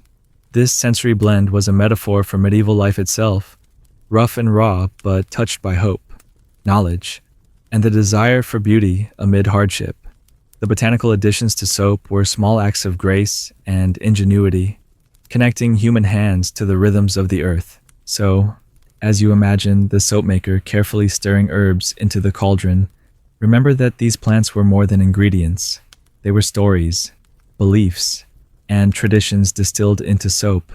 They speak of a world where cleanliness was intertwined with healing, protection, and sensory pleasure. A world where the humble bar of soap carried the whispers of flowers and forests within its fragile form. The soapmaker's craft was often shrouded in secrecy, with recipes and techniques passed carefully from master to apprentice under the watchful eyes of guilds. These guilds served not only as protectors of trade secrets, but also as regulators of quality and social gatekeepers. Members swore oaths to keep formulas confidential, guarding their unique blends of fats, ashes, and herbs like precious treasures. You can almost hear the hushed tones exchanged in dimly lit workshops, the wary glances to ensure no outsider or rival spy was listening. This secrecy added an aura of mystery and power to the soapmaker's trade, elevating the humble bar of soap to an almost alchemical product, crafted by skilled hands with knowledge few could claim. Historians still argue how rigid or flexible these guild secrets really were, whether they fostered innovation or stifled competition, but their influence was undeniable. Guilds wielded considerable influence over local economies and social structures. Membership was often a prerequisite for legal trade, and guildmasters could set prices, enforce standards, and mediate disputes. This control helped maintain a soap market that balanced supply and demand, but it could also limit newcomers and reinforce social hierarchies. Soap makers outside the guild system were sometimes labeled as illicit producers or counterfeiters, facing fines or confiscations. This tension between regulation and entrepreneurship shaped the soap-making landscape, creating both stability and friction. The soapmaker's hut was not just a workshop, but a contested space in a larger game of economic and social power. Secrecy extended beyond recipes to include the physical layout of workshops and production methods. Soapmakers guarded the specifics of lye preparation, fat rendering, and herbal additions, passing on subtle tricks learned through experience. Apprenticeships lasted years, during which knowledge was closely monitored and shared incrementally. This gradual transfer of skill ensured continuity, but also preserved guild authority. Some soapmakers developed unique signature products, such as soaps with distinctive scents, textures, or colors, differentiating themselves in crowded markets. These innovations were prized but often closely held secrets, a blend of craft pride and economic strategy. The protective secrecy of guilds also fostered a culture of trust and mutual obligation among members. Guilds provided social support, shared resources, and collective representation in political or legal matters. In times of hardship, such as famine or war, guild solidarity helped members survive economic shocks. Soapmakers might pool materials, lend tools, or assist families affected by illness or accidents. This community aspect reinforced the social fabric around the craft, binding individuals into networks that extended beyond mere business transactions. The soapmaker's hut was thus a node in a web of relationships, shaped by secrecy but sustained by cooperation. Yet, secrecy had its drawbacks. It could slow the diffusion of new techniques or improvements, leaving some soapmakers behind as innovations emerged elsewhere. Guild rules sometimes discouraged experimentation, favoring tradition over change to protect established interests. This conservatism might have limited the development of soapmaking technology until broader social and economic shifts loosened guild control. Historians debate how much guilds helped or hindered progress, but it's clear that secrecy shaped the pace and character of medieval soapmaking. In some regions, competing guilds or rival soapmakers engaged in espionage or sabotage, seeking to uncover secrets or undermine competitors. Stories circulate of apprentices being sent to spy, recipes stolen, or workshops sabotaged. These tales, whether exaggerated or factual, highlight the high stakes involved in controlling soap production and trade. The value of soap extended beyond cleanliness. It was a commodity with economic and social weight, fueling conflicts as well as cooperation. Secrecy also intersected with superstition and ritual. Some soapmakers believed that revealing certain knowledge to outsiders could invite misfortune or curses. Rituals or charms might accompany production steps to protect secrets or ensure success. The blend of practical caution and mystical belief added layers of meaning to the craft, turning soapmaking into a rite as much as a trade. You might picture a soapmaker murmuring blessings over the lye vat or guarding the secret recipe book with reverence, a guardian of knowledge passed through generations. The tension between openness and secrecy shaped the social identity of soapmakers. On one hand, they were skilled artisans whose products were vital to society. On the other, they were mysterious figures guarding arcane knowledge. This duality contributed to the complex reputation of soapmakers, blending respect, suspicion, and intrigue. Their workshops were places of transformation, not just of materials but of social roles and cultural meanings.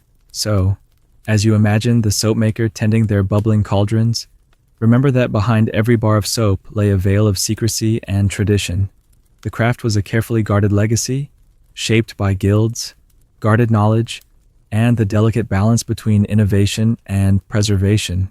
The soapmaker's hut was both a sanctuary of skill and a fortress of secrets, where the alchemy of soapmaking was protected from prying eyes and shaped by centuries of careful stewardship. The economic realities of soapmaking shaped every decision within the cramped hut, dictating how much soap could be produced, when, and at what cost. Soap was both a commodity and a luxury, its value fluctuating with the availability of raw materials, the demand from customers, and the broader market conditions of medieval towns and villages. Animal fats, crucial for soap production, were a resource tied directly to the cycles of slaughter and agriculture, making supply unpredictable and seasonal. If livestock was scarce or slaughtered less frequently due to famine, war, or economic downturn, the soapmaker faced shortages and had to adjust production accordingly. You can almost feel the tension in the workshop as the soapmaker counts scraps of fat and calculates how many batches the current stock will yield, balancing ambition against scarcity. The price of soap was another factor that influenced production and consumption. Soapmakers had to cover the cost of ingredients, fuel for fires, labor, and guild fees, while also making a profit. Setting prices too high risked losing customers to cheaper alternatives like ashes or clay. Too low, and the business would fail. Soap was often priced beyond the reach of the poorest, reinforcing its status as a semi-luxury good. Wealthier households, guilds, and institutions like monasteries were the main consumers, purchasing soap in larger quantities and sometimes commissioning specialty batches with added fragrances or medicinal herbs. The soapmaker's hut was thus not just a place of craft, but also a node in a complex economy of supply and demand. Economic fluctuations had a profound impact on the soapmaker's daily life. Seasonal work cycles dictated when production was most intense, often following the slaughtering seasons in autumn and winter, when animal fats were most available. During these peak times, the hut buzzed with activity, with family members and apprentices working long hours to render fat, prepare lye, and produce batches to meet anticipated demand. Conversely, in leaner months, work slowed, and the soapmaker might diversify, producing candles, tallow, or even venturing into perfumery to maintain income. This seasonal ebb and flow created a rhythm of feast and famine, shaping the soapmaker's economic and social strategies. Market access also influenced soap production. Soapmakers located near bustling towns or trade routes had better opportunities to sell their goods, sometimes traveling to markets or fairs to reach wider customers.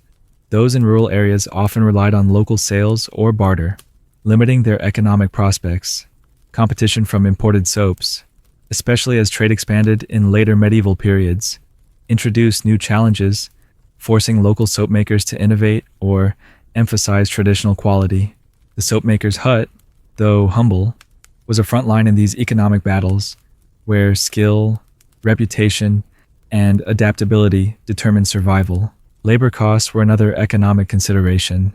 Families often relied on unpaid labor from children and spouses, blurring the lines between domestic work and business. Apprenticeships involved long hours with little or no pay initially, seen as investments in future skill and status. Hiring outside labor was costly and risky, leading many soapmakers to keep production tightly within family units.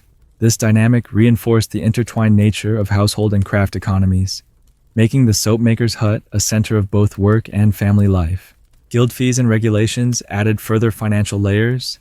Membership dues, fines, and required contributions to guild funds placed a steady burden on soapmakers, especially those running small operations. Guilds might demand payments for the right to sell in certain markets or for protection from competitors. Compliance with quality standards could also require investment in better tools or materials. Balancing these costs with profit margins was a constant challenge, influencing decisions about production volume, pricing, and product quality. Economic pressures sometimes led to innovation in materials and methods. Soapmakers experimented with different fats, such as mixing vegetable oils with animal fats or adding herbal extracts to stretch supplies and improve appeal. Some sought more efficient lye production techniques or alternative fuel sources to reduce costs. These adaptations illustrate the soapmaker's resilience and ingenuity in the face of fluctuating markets and scarce resources. However, change was gradual, constrained by guild rules, tradition, and limited access to new knowledge. Trade networks connected soapmakers to suppliers of ingredients and customers across regions. Access to hardwood for ashes, imported herbs, or specialty oils depended on complex commercial relationships. Disruptions due to conflict, bad harvests, or political changes could sever these links, causing shortages or price spikes. Soapmakers had to navigate these uncertainties, sometimes storing reserves or seeking local alternatives. The soapmaker's hut was thus not an isolated workshop, but a node in broader economic and social systems, sensitive to forces beyond its walls. Consumer preferences also shaped economic realities. Demand for soap was influenced by changing tastes, fashion, and social attitudes toward cleanliness and fragrance. A soap maker who understood these trends could tailor products to attract wealthier clients, incorporating rare herbs or crafting attractive shapes and packaging. Conversely, failure to adapt risked losing market share to more innovative competitors. Reputation, built through quality and consistency, was an economic asset carefully cultivated through customer relations and guild endorsements. The economic realities of soap making extended beyond production and sales to include waste management and sustainability. Leftover fats, ashes, and other byproducts had to be disposed of or repurposed carefully to avoid health hazards or community complaints. Some soap makers developed secondary products like animal feed, candles, or fertilizers from waste, diversifying income and reducing environmental impact. This resourcefulness was part of the economic calculus, integrating craft with local ecology and social relations.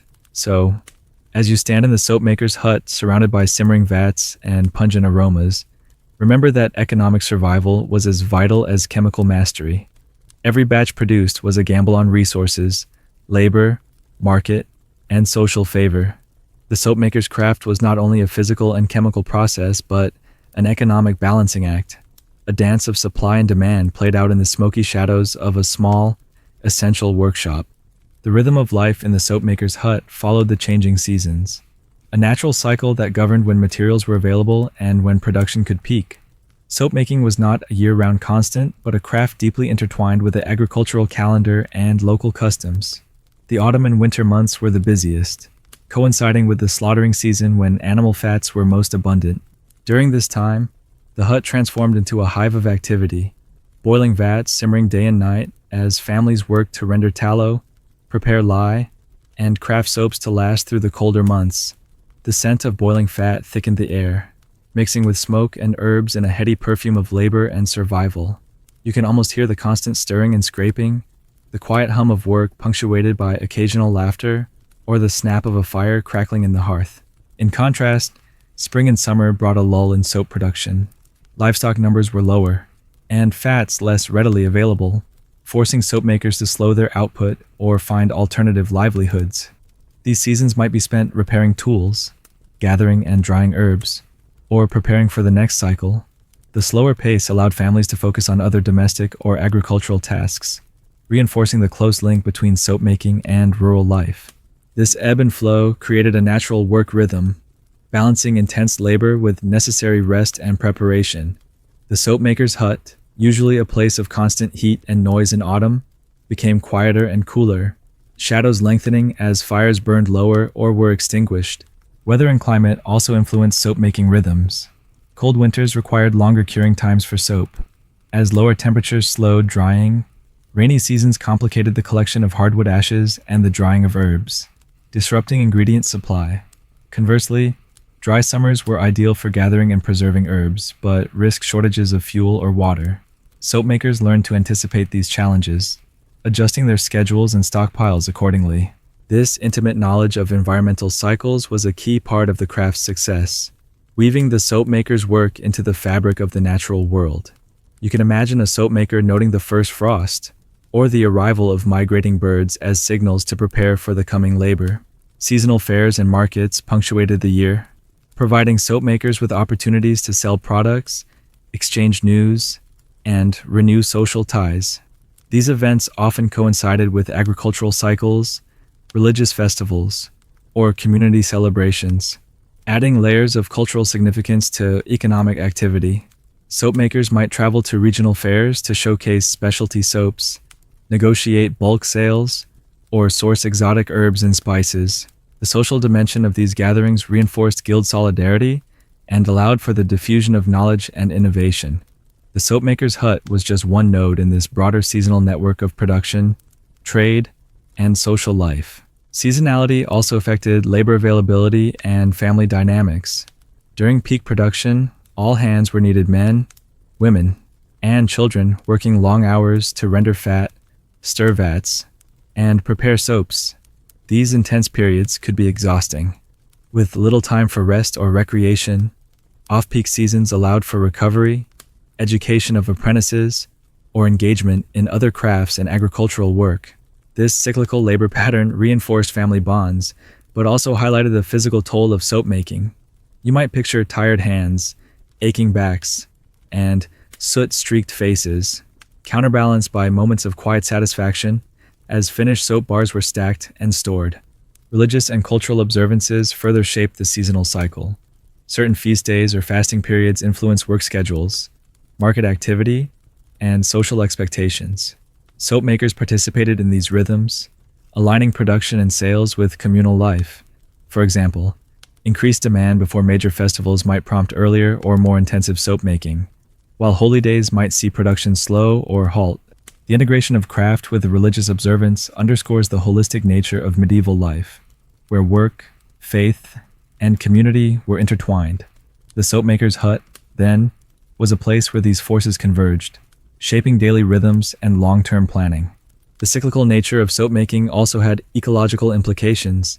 Sustainable use of wood for fires, careful harvesting of herbs, and management of waste reflected a balance with local environments. Overharvesting or pollution could threaten resources essential to the craft, prompting communities to develop customs or regulations to protect forests and water sources. Soap makers were thus stewards of their natural surroundings as well as skilled artisans, their work dependent on and respectful of seasonal patterns. This ecological awareness, though often implicit, connected the soap maker's hut to the broader landscape and its cycles. Economic factors reinforced seasonality. Prices for soap and ingredients fluctuated with supply and demand, impacting profitability. During peak seasons, competition intensified, pushing soap makers to produce more or differentiate their products. Off-seasons required financial prudence and sometimes alternative income sources. This economic ebb and flow demanded adaptability and foresight, skills as vital as technical expertise. The soapmaker's hut was a microcosm of medieval economic life, its seasons reflecting the rhythms of a society deeply connected to nature and market forces. Social life within the soapmaker's household mirrored these seasonal patterns. Festivals, harvest celebrations, and communal gatherings punctuated the year, offering respite from labor and reinforcing social bonds. The soapmaker's family, often isolated by their craft's smells and demands, found connection through these events. Stories, songs, and rituals shared during slower periods helped transmit knowledge and maintain morale. The cyclical work created a rhythm of intensity and relaxation, struggle and celebration, weaving the soapmaker's experience into the broader human story. So, as you imagine the soapmaker moving through the seasons, fanning the flames in autumn, gathering herbs in spring, and selling soap at festivals in summer, remember that their craft was not just a technical process, but a living dance with time and nature. The soapmaker's hut was both a workshop and a calendar, a place where the cycles of life, labor, and community converged in smoky harmony. This seasonal rhythm shaped not only the soap they made, but the very fabric of medieval existence. The soapmaker's tools and utensils, though simple by today's standards, were vital extensions of their skill and care, forming a tangible connection between raw materials and finished product. Every spoon, paddle, cauldron, and mold in the hut had a purpose, a history, and a story woven into the very fabric of the craft. These implements, often handmade and passed down through generations, were crafted with practicality and durability in mind, designed to withstand heat, corrosive substances, and the rough labor of daily use. You can almost hear the scrape of wooden paddles against thick vats, the clink of iron tools on stone, and the rhythmic tapping of wooden molds being filled and packed, sounds that echoed through the soapmaker's hut like the heartbeat of the craft itself. The large iron or copper cauldrons were the centerpiece of the soapmaker's toolkit, their heavy bodies darkened and pocked by years of use and exposure to boiling fats and lye. These cauldrons had to be sturdy enough to hold scalding liquids for long periods, yet manageable enough to be moved or cleaned as needed. Soapmakers learned to read the behavior of their cauldrons the way the mixture bubbled, thickened, or changed color as vital signs in the delicate alchemical process. These vessels, often heated over open flames or hearths, were the crucibles where transformation happened, turning raw fat and ash into cleansing bars. The cauldron's reliability was crucial. A crack or leak could ruin an entire batch, waste precious ingredients, and risk dangerous spills. Wooden paddles or stirring rods were equally indispensable, used to mix the soap mixture continuously. preventing burning or separation. These tools were often made from local hardwoods, chosen for their strength and resistance to moisture. Soap makers developed a feel for the correct stirring pace and pressure, their hands moving in practice arcs as they coaxed the mixture towards the right consistency. The paddles, darkened by fat and smoke, bore the marks of countless batches, each groove or chip a testament to the craft's physical demands. Apprentices learned to wield these tools with care and endurance, understanding that the quality of their stirring could mean the difference between success and failure. Molds, typically fashioned from wood and sometimes lined with leaves or cloth to aid in soap release, shaped the final product. These simple frames varied in size and design, from plain rectangular blocks to more decorative shapes intended for the wealthier clients or special occasions. Filling the molds required precision and timing. As the soap mixture cooled and hardened quickly once removed from heat, the soap maker had to ensure even distribution and avoid air pockets, tasks requiring patience and attention to detail. The molds themselves were part of the soap's identity, giving each batch a recognizable form that signaled quality and tradition to buyers. Other utensils included ladles, scrapers, and knives used to transfer, shape, and finish the soap. Ladles scooped hot liquid fat or lye, while scrapers cleaned cauldrons or shaped soap cakes. Knives trimmed excess material or cut soap into smaller bars. Each tool required maintenance, from drying and oiling wooden handles to sharpening blades, ensuring they functioned smoothly and safely. The soap maker's intimate knowledge of their tools' quirks and limits was a key part of their expertise, honed over years of experience. Storage vessels, such as wooden barrels or ceramic jars, held ingredients like lye water or rendered fat before use. These containers had to be watertight and resistant to corrosion, a challenge given the caustic nature of soap-making substances. Proper storage was vital to maintain ingredient quality, prevent contamination, and manage supply over production cycles. Soap makers often used their best containers for these purposes, recognizing that the success of their craft depended on preserving materials carefully. In the cramped and often smoky hut, space was at a premium, making the organization and upkeep of tools essential. Implements were hung on walls, stacked on shelves, or tucked into corners, arranged for easy access amid the chaos of work. Soap makers developed systems to keep track of their tools, ensuring nothing was lost or damaged. The care given to these utensils reflected the respect and value placed on craftsmanship, where even the simplest wooden paddle was an extension of the maker's hands and skill. Tools were also symbols of identity and status within the soap-making community. Masters took pride in well-maintained, personalized implements, sometimes inscribing their names or marks on handles or molds. Apprentices might receive their first paddle as a rite of passage, a tangible sign of their growing role in the craft. Guilds occasionally regulated tool standards or approved designs, linking utensils to broader social structures.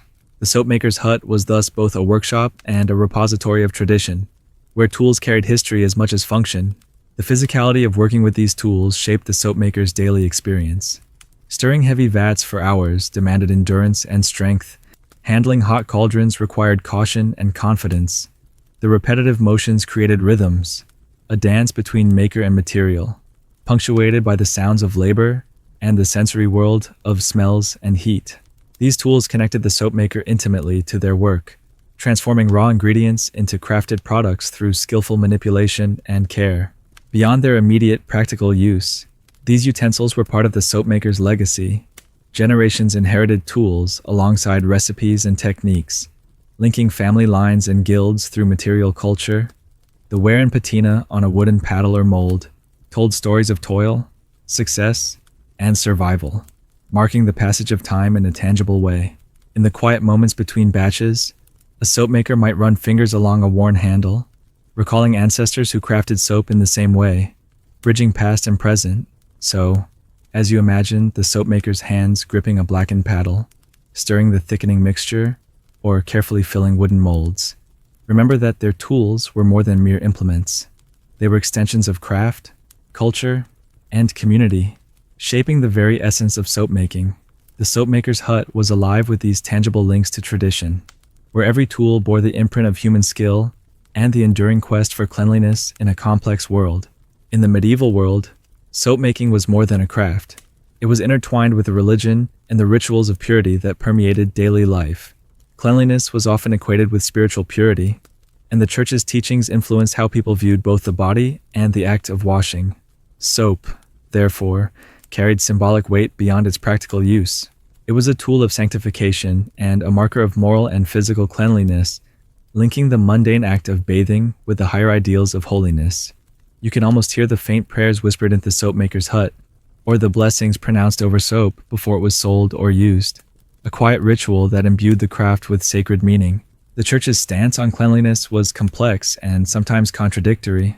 On one hand, religious teachings emphasized purity and the washing away of sin, drawing metaphors from baptism and ritual cleansing, holy water, sacramental baths, and other rituals reinforced the importance of cleanliness as a spiritual act.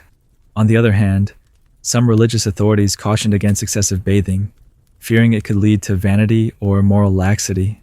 This ambivalence influenced how soap was perceived and used, often reserved for certain occasions or social classes deemed appropriate.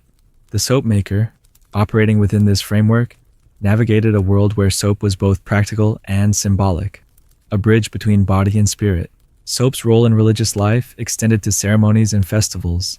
Clean clothing and bodies were essential for participation in sacraments, weddings, funerals, and holy days. Soap was often used to prepare individuals for these events, enhancing their spiritual readiness. In monasteries and convents, soap making was a regulated activity, with strict rules governing production and use. These religious communities sometimes produced soap for their own needs and for sale to nearby towns, blending devotion with economic enterprise. The soapmaker's hut, therefore, was linked to a larger spiritual economy, where cleanliness was a form of worship and care. Purity laws and rituals shaped social behavior, influencing when and how people bathed or washed their clothes. Soap became a symbol of compliance with religious norms, signaling respectability and moral standing. Those who neglected cleanliness risked social stigma or religious censure, reinforcing soap's importance beyond hygiene. The soapmaker's products thus carried social messages, embedding individuals within the moral and cultural fabric of medieval society. This connection between soap and virtue gave the craft a unique status, blending practical necessity with spiritual aspiration. The symbolic meaning of soap also appeared in folklore and popular belief. Soap was sometimes attributed with magical properties, capable of warding off evil spirits or protecting the home. Soap makers might incorporate charms or blessings into their work, weaving superstition into the fabric of their craft. These practices illustrate the fusion of religion, magic, and daily life typical of medieval culture, where boundaries between the sacred and the mundane were porous. The soapmaker's hut was a place where these forces converged, imbuing the act of making soap with layers of meaning. Religious festivals often featured the blessing of soap or the distribution of holy soaps, sanctified for use in homes or hospitals. These rituals reinforced the connection between cleanliness and divine favor, encouraging proper hygiene as a spiritual duty. The soapmaker might participate in or support such events, aligning their craft with the church's mission. This partnership elevated soapmaking from a simple trade to a vocation with religious significance, shaping the identity of soapmakers and their communities. Church teachings also influenced attitudes toward women's cleanliness and soap use. Women were often seen as custodians of domestic purity, responsible for the cleanliness of the household and the moral upbringing of children. Soap was a tool in this role, enabling women to fulfill religious and social expectations. Bathing and washing were sometimes framed as acts of devotion, linking physical care with spiritual discipline. The soapmaker's products thus became essential to the performance of gendered religious duties, embedding soap within the cycles of family and faith. The intertwining of soapmaking and religion extended to charitable activities. Monasteries and religious orders often provided soap to the poor or used it in hospitals and infirmaries, supporting health and cleanliness as acts of Christian charity. Soapmakers might donate products or participate in church-sponsored relief efforts, strengthening social bonds and enhancing their reputations. This charitable dimension added another layer to the craft's significance, connecting economic production with spiritual care. Despite these religious connections, soapmaking was still a physically demanding and sometimes stigmatized trade. The paradox of producing an item associated with purity from substances linked to death and decay reflected broader tensions in medieval attitudes toward the body, labor, and spirituality. Soap makers occupied a liminal space between the sacred and the profane, their work both necessary and suspect. This ambiguity shaped their social identities and the cultural meanings attached to their craft. So, as you imagine the soap maker tending cauldrons amid smoke and steam, remember that their craft was not just chemical, but spiritual, a practice embedded in the rituals and beliefs of their time. The soap they produced was more than a cleaning agent. It was a symbol of purity, protection, and devotion, carrying the hopes and fears of a society striving to balance body and soul. The soapmaker's hut was thus a sacred workshop, where fire and faith mingled in the pursuit of cleanliness and grace. In the cramped, smoky hut, where fat boiled and lye simmered, the air was thick not only with the scent of soap ingredients, but also with the pervasive concern of common illnesses and the hope that cleanliness could ward off disease. Medieval societies, plagued by plagues, fevers, and infections, looked toward hygiene as a line of defense, even if the scientific understanding of germs and pathogens was non-existent or rudimentary. Soap, with its cleansing properties, came to be seen not only as a tool for removing dirt, but as a practical and symbolic safeguard against illness. The soapmaker's work was therefore deeply connected to health, shaping how communities perceived and attempted to control the invisible threats of their time. Medical beliefs in the Middle Ages often revolved around humoral theory, the idea that health depended on the balance of bodily fluids, and miasma theory, which held that bad smells and corrupt air caused disease. Soap's ability to remove odors and grime aligned well with these concepts, leading to its endorsement in some medical texts as a preventive measure. Washing with soap was thought to cleanse the body of harmful substances and restore balance. Though modern science shows that many medieval practices were ineffective or even harmful, the role of soap in health rituals was real and significant. You can almost see a worried mother in the village encouraging her children to wash with the precious soap, hoping to protect them from fever or infection. Hospitals, monasteries, and religious institutions played a key role in promoting soap use for health. Monastic infirmaries often produced their own soaps or purchased from local soap makers, emphasizing cleanliness as part of care. In these settings, soap was used to clean wounds, bathe patients, and maintain general hygiene, reflecting an understanding of cleanliness as integral to healing. The soap maker's products, therefore, entered the realm of medicine as well as daily life, blurring boundaries between craft and care. This dual role elevated soap's importance but also subjected soap makers to scrutiny regarding quality and effectiveness. Despite these hopes, the limitations of medieval soap were significant. Without standardized production, soaps varied in quality and could be harsh or ineffective. Some soaps left residues that irritated skin or failed to remove all contaminants, leading to skepticism. Moreover, bathing and washing practices were often inconsistent, influenced by social customs, religious beliefs, and practical constraints. Historians still debate how widespread soap use was for personal hygiene versus laundering or medicinal purposes. The soapmaker's hut was a site where these tensions played out, balancing ambition and reality in a world striving for health amid uncertainty. Epidemics and plagues heightened awareness of hygiene, increasing demand for soap in some periods and places. The Black Death and subsequent outbreaks devastated populations, but also prompted renewed interest in cleanliness as a means of prevention. Soap makers sometimes experienced surges in business as communities sought any available protection, yet misinformation and fear often led to ineffective or harmful practices, such as excessive washing or the use of dangerous substances. The soap makers' products were caught in this complex web of hope, fear, and misunderstanding. Reflecting broader societal struggles with disease, soap's role in health extended to folk remedies and popular medicine.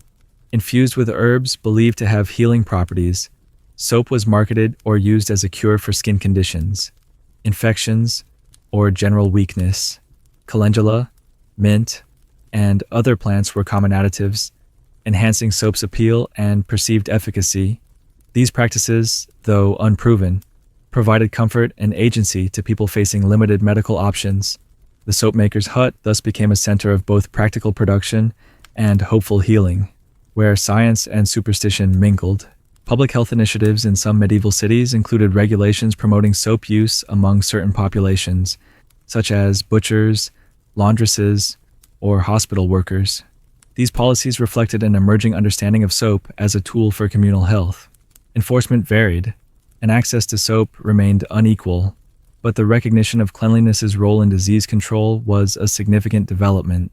Soapmakers were both agents and beneficiaries of these changes, their craft gaining new importance in urban life. The physical toll of soapmaking also intersected with health concerns. Constant exposure to lye and smoke caused respiratory and skin problems among soapmakers and their families. The very tools of cleanliness posed hazards, complicating the relationship between craft and health. Soapmakers developed coping strategies, protective rituals, or medicinal treatments to mitigate these effects, demonstrating resilience amid adversity. So, as you imagine the soapmaker stirring the bubbling cauldron in that smoky hut, remember that their work was deeply tied to the health of their community. Their soap was a weapon against invisible enemies, a balm for bodies and fears, and a symbol of hope in a precarious world. The soapmaker's hut was not only a place of craft, but a front line in the battle for survival, where cleanliness was both a practical necessity and a profound aspiration.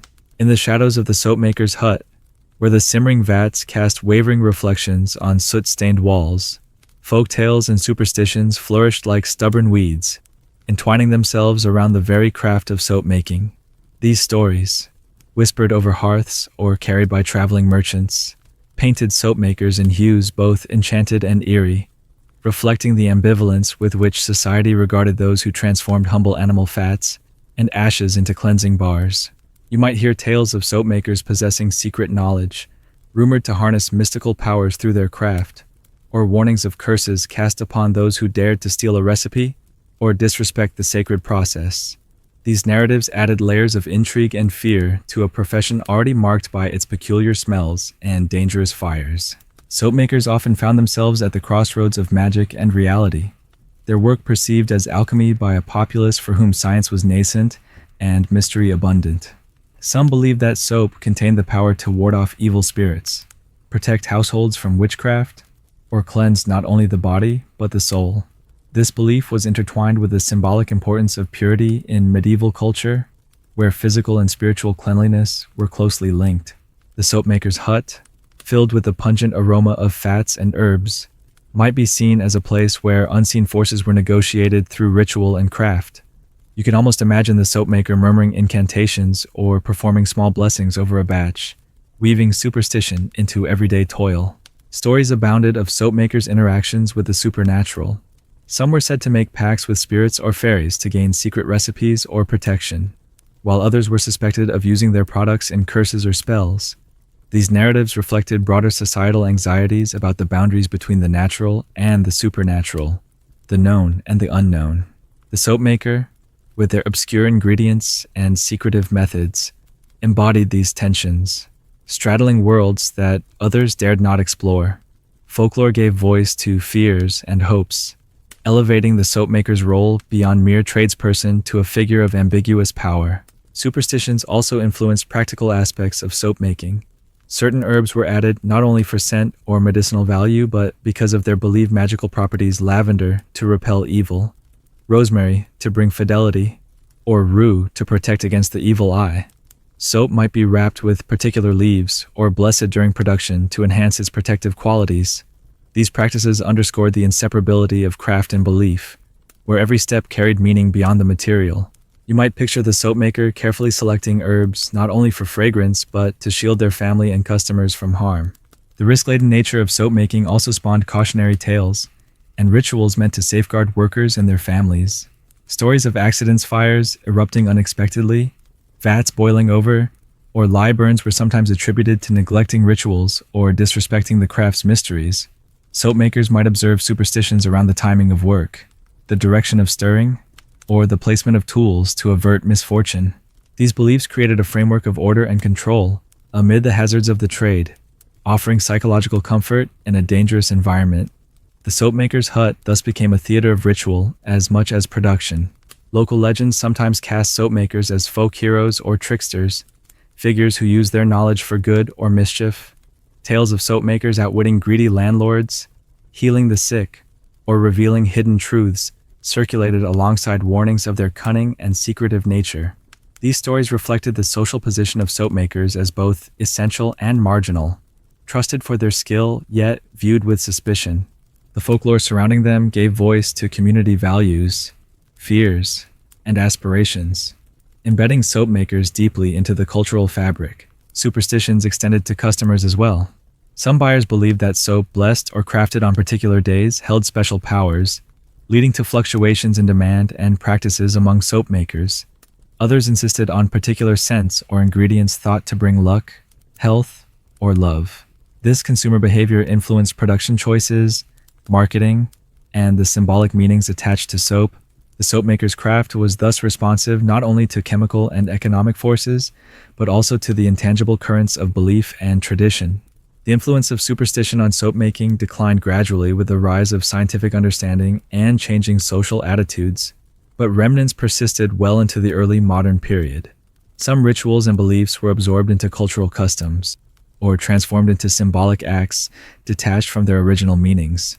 The soapmaker's hut, once a place of mystery and magic, became more firmly a workshop of empirical craft. Though the echoes of folklore lingered in stories and customs, so, as you envision the soapmaker's hands stirring a fragrant cauldron in the dim light, remember that their work was suffused with stories, symbols, and superstitions. The soap they crafted was more than a product. It was a vessel of cultural meaning, bridging the material and the mystical. The soapmaker's hut was a crossroads where the practical demands of cleanliness met the human need for meaning, protection, and enchantment in an uncertain world. Over time, the centuries-old traditions of soap making began to evolve, signaling a slow but profound transformation in both the craft and the culture surrounding it. The medieval soapmaker's hut, once a dense cloud of smoke, fat, and herbal scents, gradually gave way to new methods, ingredients, and social realities that reshaped the nature of cleanliness and commerce. This decline and transformation were neither sudden nor uniform, but a complex process influenced by advances in science, expanding trade networks, changing tastes, and shifting economic structures. As you imagine the flickering candlelight of the old hut dimming, you witness the dawn of a new era, where the ancient alchemy of ashes and tallow began its long journey toward modern soap making. One of the pivotal factors in this evolution was the rise of chemical knowledge during the Renaissance and beyond. The development of scientific methods and the discovery of new substances enabled soap makers to refine their products, moving away from the unpredictable mixtures of medieval fats and ashes toward more consistent and effective formulations. The introduction of potash and soda ash as more controllable sources of alkali allowed for cleaner, milder soaps. These advancements reduced the hazards inherent in the traditional lye-making process, making soap production safer and more scalable. You can almost see the cautious experimentation in workshops, the careful documentation of recipes replacing guarded secrets, and the gradual professionalization of the trade. Trade expansion also played a crucial role.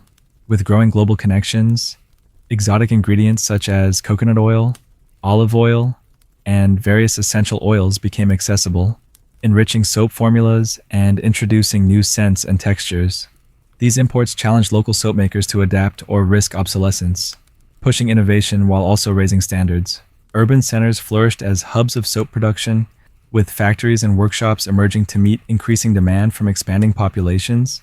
The soapmaker's quaint hut was supplanted by larger mechanized facilities, reflecting broader industrial and economic changes. Yet, echoes of the old craft lingered in family businesses and rural practices, preserving a link to tradition amid transformation. Social attitudes toward cleanliness and hygiene underwent significant shifts during this period. Influenced by scientific discoveries and changing medical theories, regular bathing and personal hygiene became more widely recommended and practiced, increasing the demand for soap as a household necessity rather than a luxury. This cultural shift elevated soap from an artisanal product to a mass-consumed good, reshaping its role in daily life. The soapmaker's hut's smoky atmosphere gave way to brighter, cleaner spaces where production was more systematic and less hazardous. The craft's democratization marked a profound change in the relationship between people and cleanliness. Economic factors also drove the transformation. The rise of capitalism and market economies encouraged mass production, branding, and advertising. Soap makers transitioned from guild-controlled trades to entrepreneurs competing in expanding markets. Innovations in packaging, such as printed labels and attractive wrappers, enhanced consumer appeal. Soap became not only a utility, but a commodity shaped by fashion and marketing, reflecting and influencing social values. The humble bar of soap evolved into a symbol of modernity and progress, far removed from its medieval origins. Yet, the foundational knowledge and skills of those early soap makers remained embedded in the industry's DNA. Despite these advances, the transition was uneven and fraught with challenges. Traditional soap makers faced pressures from industrial competitors and changing consumer preferences, leading some to abandon the trade or adapt by specializing in niche markets such as luxury or medicinal soaps. Rural and family-based production declined as mechanization and urbanization centralized manufacturing. The loss of artisanal practices marked both progress and cultural erosion, raising questions about the preservation of craftsmanship amid modernization. The soapmaker's hut, once a vibrant center of community and craft, became a relic, a symbol of a disappearing way of life. Environmental concerns began to surface as industrial soap production expanded. The use of new chemicals, the discharge of waste, and the demand for raw materials impacted ecosystems and public health. Early awareness of these issues sparked debates about sustainability and regulation, reflecting tensions between economic growth and environmental stewardship. The soapmaker's connection to nature, once intimate and respectful, faced new challenges in an industrial context. This shift highlighted the complex consequences of transformation, where progress brought benefits but also costs. Culturally, the transformation of soap making paralleled broader societal changes: urbanization, scientific rationalism, consumer culture, and shifts in social norms. Soap became emblematic of hygiene, civility, and modern identity, intertwined with emerging ideas about health, beauty, and social order. The soapmaker's humble origins were overshadowed by these grand narratives, yet their legacy endured in the rituals and meanings attached to cleanliness. The evolution of soapmaking reflects humanity's ongoing quest to master nature, improve life, and express values through everyday objects. So, as you imagine the fading glow of the soapmaker's hut and the rise of new workshops and factories, remember that the craft's decline was also a transformation, a passage from secretive alchemy to public science, from family trade to industrial enterprise. The story of soapmaking is a mirror of history itself, showing how traditions adapt, fade, and give way to new forms, carrying forward the essence of human ingenuity and resilience. Imagine yourself now stepping inside the soapmaker's hut one last time, surrounded by the lingering aromas of boiled fat, simmering lye, and crushed herbs, feeling the heat radiate from the cauldrons as you brace for a full day in this smoky, cramped, and chaotic space. The sun rises slowly, casting pale light through the narrow window as the family begins their work, each movement deliberate yet worn from years of repetitive labor. You feel the rough texture of the wooden paddle in your hands, the sting of lye on your skin if you're not careful, the ever-present threat of fire or spilled fat looming like an invisible specter. The day stretches ahead, long and arduous, a test of endurance and skill, a cycle repeated countless times over generations. You breathe in the dense air and realize that surviving even one day here demands resilience, knowledge, and a stubborn will. Morning starts with the careful selection and preparation of ingredients: fat rendered from recent slaughter, ash collected and sifted from fires, herbs picked and dried for scent and healing. The fire is stoked under the cauldron, smoke curling thick and acrid, filling the hut with a haze that makes your eyes water, but also signals the start of creation. Stirring begins, a rhythmic motion, heavy and steady, demanding strength and attention to prevent burning or curdling. You sense the quiet tension, the concentration needed to balance heat and timing, to achieve the delicate chemical transformation essential for soap. Outside, the village wakes, unaware of the small furnace of labor and hazard inside this unassuming hut. As the day wears on, you navigate the complexities of the craft, the unpredictable nature of lye strength, the changing texture of the mixture, the faint shifting of aromas signaling progress or trouble. Your skin prickles from the fumes, your muscles ache from constant stirring and lifting, Breaks are few, punctuated by the need to tend the fire, prepare molds, or gather water. Children might appear briefly, carrying ash or wood, their small hands learning the rhythms of work amid laughter and scolding. The family's cooperation is a delicate dance of roles and responsibilities, each member contributing to the survival of the enterprise and household. The hut hums with a quiet intensity, alive with the sounds of labor, breathing, and the faint crackling of flames.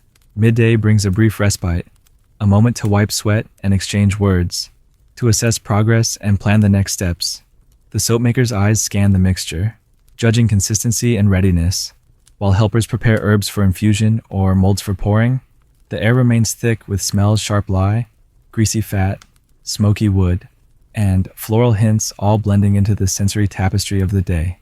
Despite the hardships, there's a rhythm and purpose here, a sense of crafting something essential, a connection to the ancient knowledge passed down through families and guilds. You sense pride mingled with exhaustion, hope with caution. Afternoon deepens the toil, the mixture thickening, the work becoming more precise. Pouring soap into molds requires steady hands and timing, ensuring even distribution and avoiding air pockets. The heat presses on, and the air grows heavy with steam and smoke. The risk of accidents looms. A spill could ignite, a splash could burn. Vigilance is constant, a silent contract between workers and fire. Outside, shadows lengthen. The village quiets as day fades, but inside, the work continues. The transformation from raw to finished soap nearing completion. Evening signals the end of active production, but the soapmaker's duties extend further, cleaning tools and cauldrons, tending to leftover materials, preparing for the curing process. The hut cools, and the smells shift to a softer mingled fragrance of wood smoke and herbs. Finished soaps are stacked carefully, wrapped if possible, ready for sale or storage.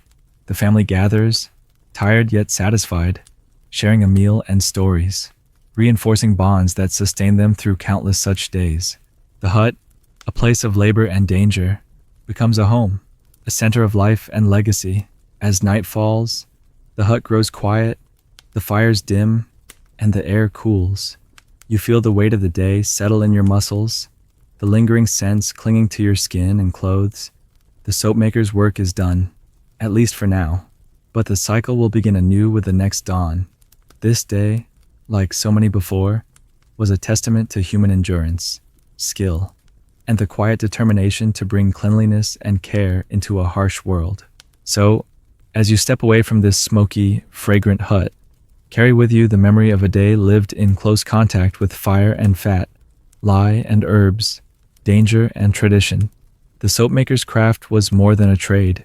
It was a way of life shaped by nature, necessity, and the pursuit of purity in a world both beautiful and brutal. Surviving a day in this hut meant mastering the alchemy of materials and the rhythms of labor, embracing risk and resilience. This final moment offers a window into the medieval soul, where the simple bar of soap carried stories of sweat, smoke, and survival. Now, gently, let your thoughts slow and soften. Imagine the fading scent of smoke mingling with lavender on a cool evening breeze. The heat of the day slips away, replaced by calm and quiet. The fire's crackle becomes a distant murmur. The busy sounds of the hut dissolve into peaceful silence. You are safe, wrapped in the warm embrace of night. The world slowed to a gentle pulse. Breathe deeply, releasing the tension carried in your body. Allow the senses to rest, the mind to soften, and the heart to find stillness. The story of the soapmaker's hut is now a whisper in the dark, a gentle echo of life's enduring rhythm. May this quiet return bring you peace and ease as you drift into restful sleep. Sweet dreams.